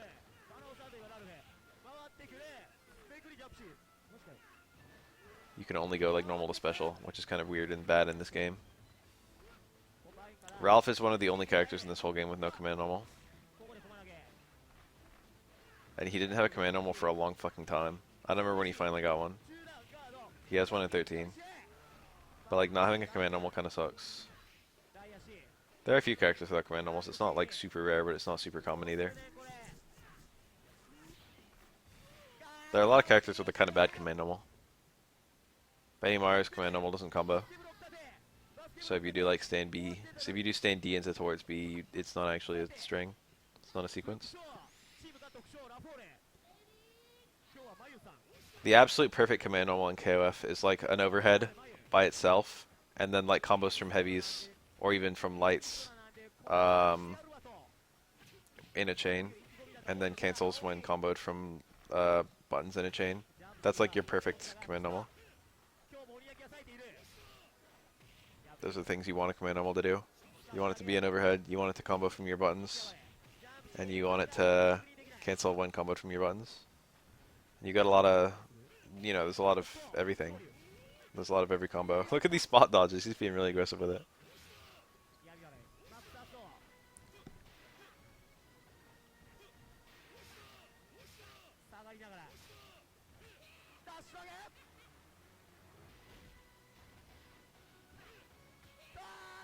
When you mash show someone in front of their team. That was good to get as much damage as you did anyway. The alpha counter thing in this game does do damage. It's a guard cancel blowback attack.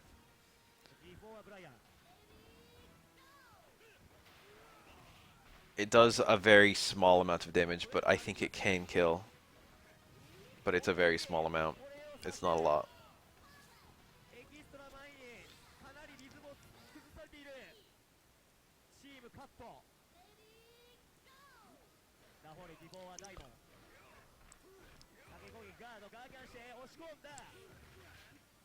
I think in a lot of KF games, Yuri's butt doesn't have a combo. It's an overhead by itself, and you can cancel into it from heavies, but it doesn't. There's no route from it. I think a lot of KF games, her butt isn't even an attack. Then you got stuff like Chris towards A, which is not an overhead, but it combos from even lights, and you can combo out of it.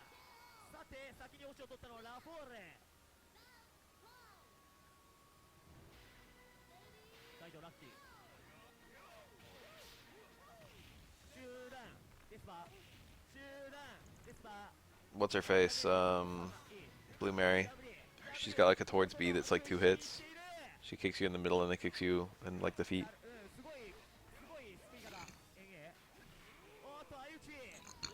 And then that doesn't cancel.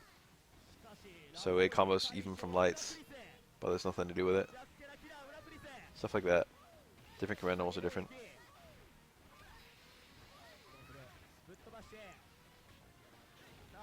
Have you seen this set?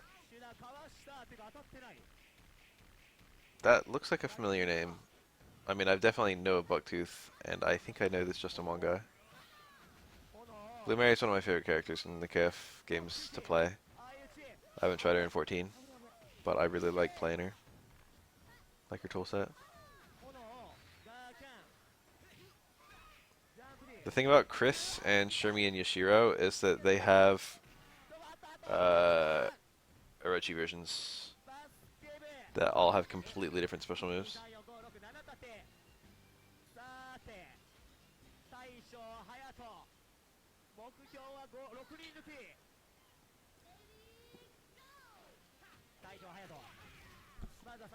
Mine is an okay waifu, but I don't know, she's kind of too bog standard for me.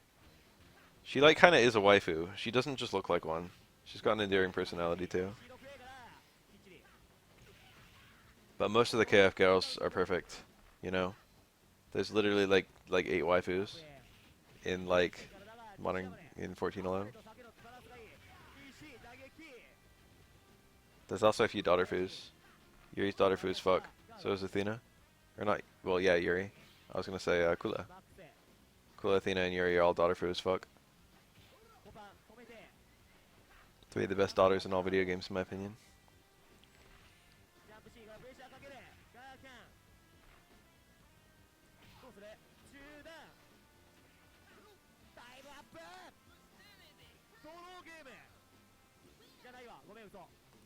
Liana bridges that gap between waifu and daughter foo. Alright, let's watch this.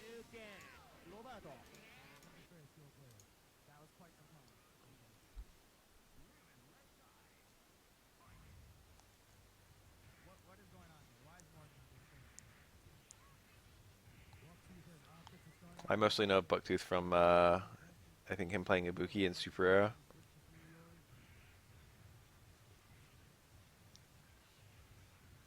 Is that right? Or am I thinking of someone else? I feel like he played Street Fighter 4.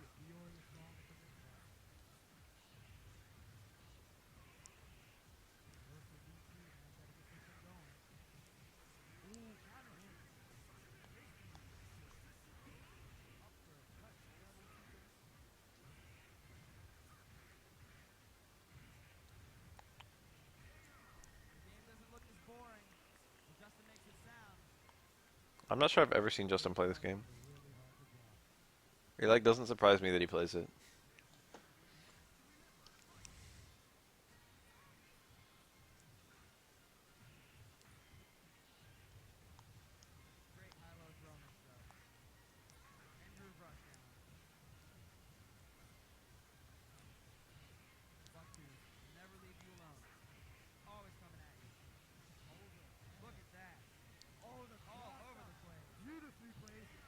Good lord. Morgan's dash is pretty good. Which way to block? I don't know which way to block. What side is he on? End group represent. Restart. You're gonna break one to try and get a lot of damage? You're gonna save it for the next character. Another cross up. A deep cross up. Morgan, I didn't know she had him. Thrown. Justin looking really overwhelmed right now. Can we see it? Damn.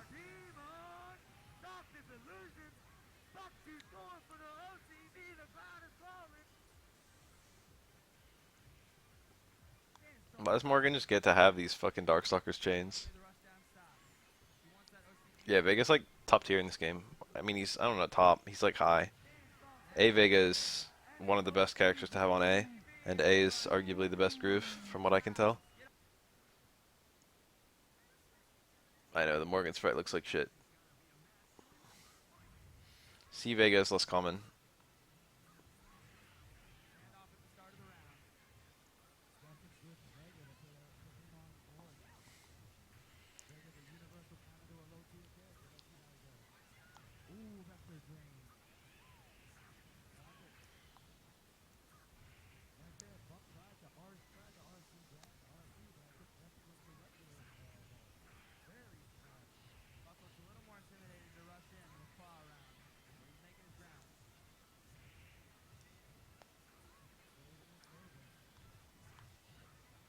Biggest high-ass jump from the Alpha series.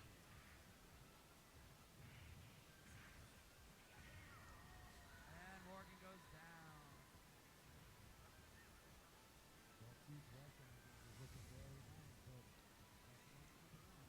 Justin Long's best. Keeping people out. He's the ultimate.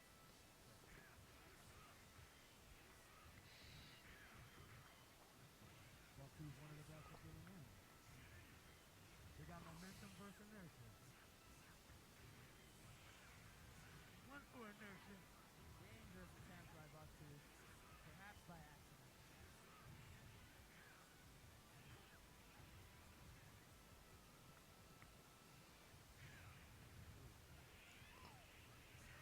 Wake up roll. What's up with that? Is that like one of them? Is that one of them roll cancel specials or something? Is that what's going on with that? Or does roll have actual invincibility or some nonsense? I know you can like wake up with roll, and then like, or you can like do roll and then like Kara it, right? And then if you Kara it into a special, you got invincibility on that special. Something like that. I know that's a thing you can do in this game, This one is known as, and it's supposed to be kind of busted. even though Vega has a little bit of life, he's got a, well, I think he's got a long way to travel to connect with that sword. RC slap.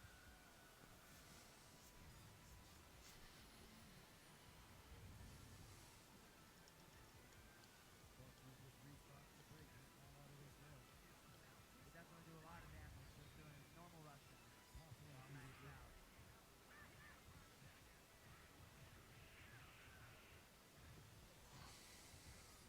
Yori scoring the records off charging light.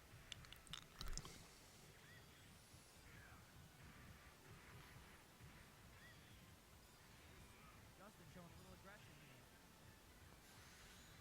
He wants to close this one up. That's pretty good, but not every ism even has a roll. It's only like 4 of them, I think.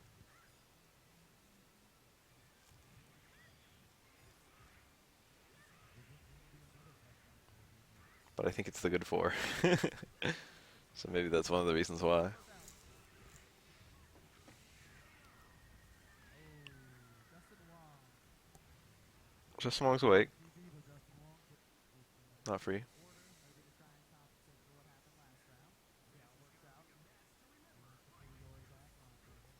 Keep Morgan on Yori. Bucktooth took that first half. This might be a James on team order. But he's got to stick with his order a lot of times. Keith just might alter it accordingly. Claw looking totally untouched right now. Justin Wong in total control.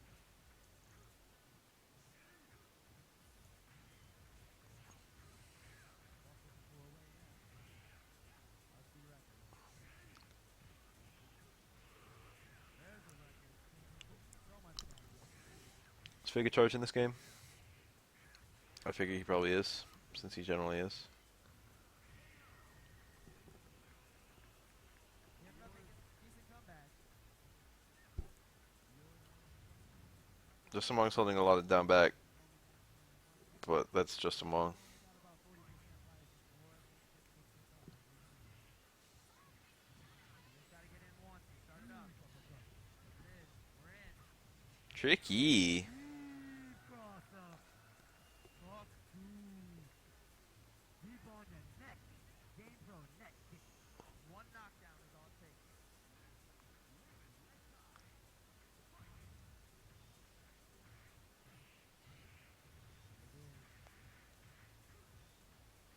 Justin guessed correctly.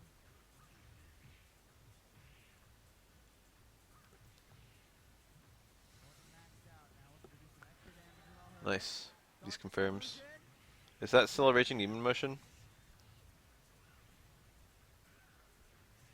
Yori stole her belt.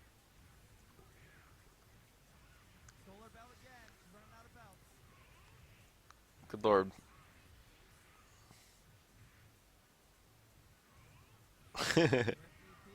Well, Yori goes down.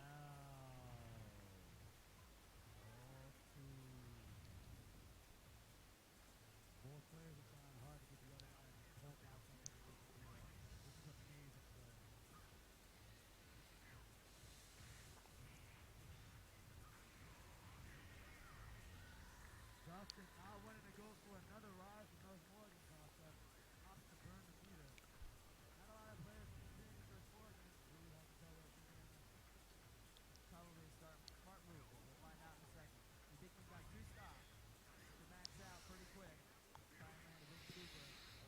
People say Hibiki's really good, right? I think, what's his face? Bass, D44 Bass. Said, he likes Hibiki a lot against a lot of the top tiers. Or something. I think that was Hibiki.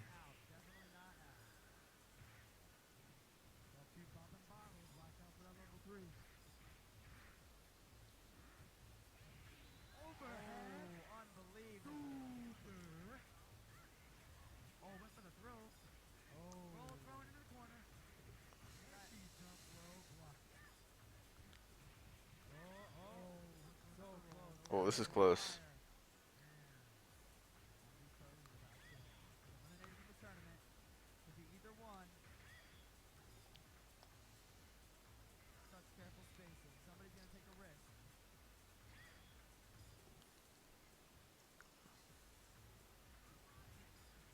Oh my god.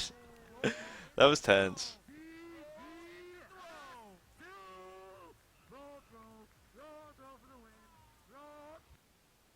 Well.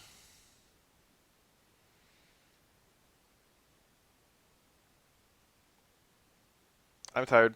I'm gonna go sleep for a while. I might be back later today.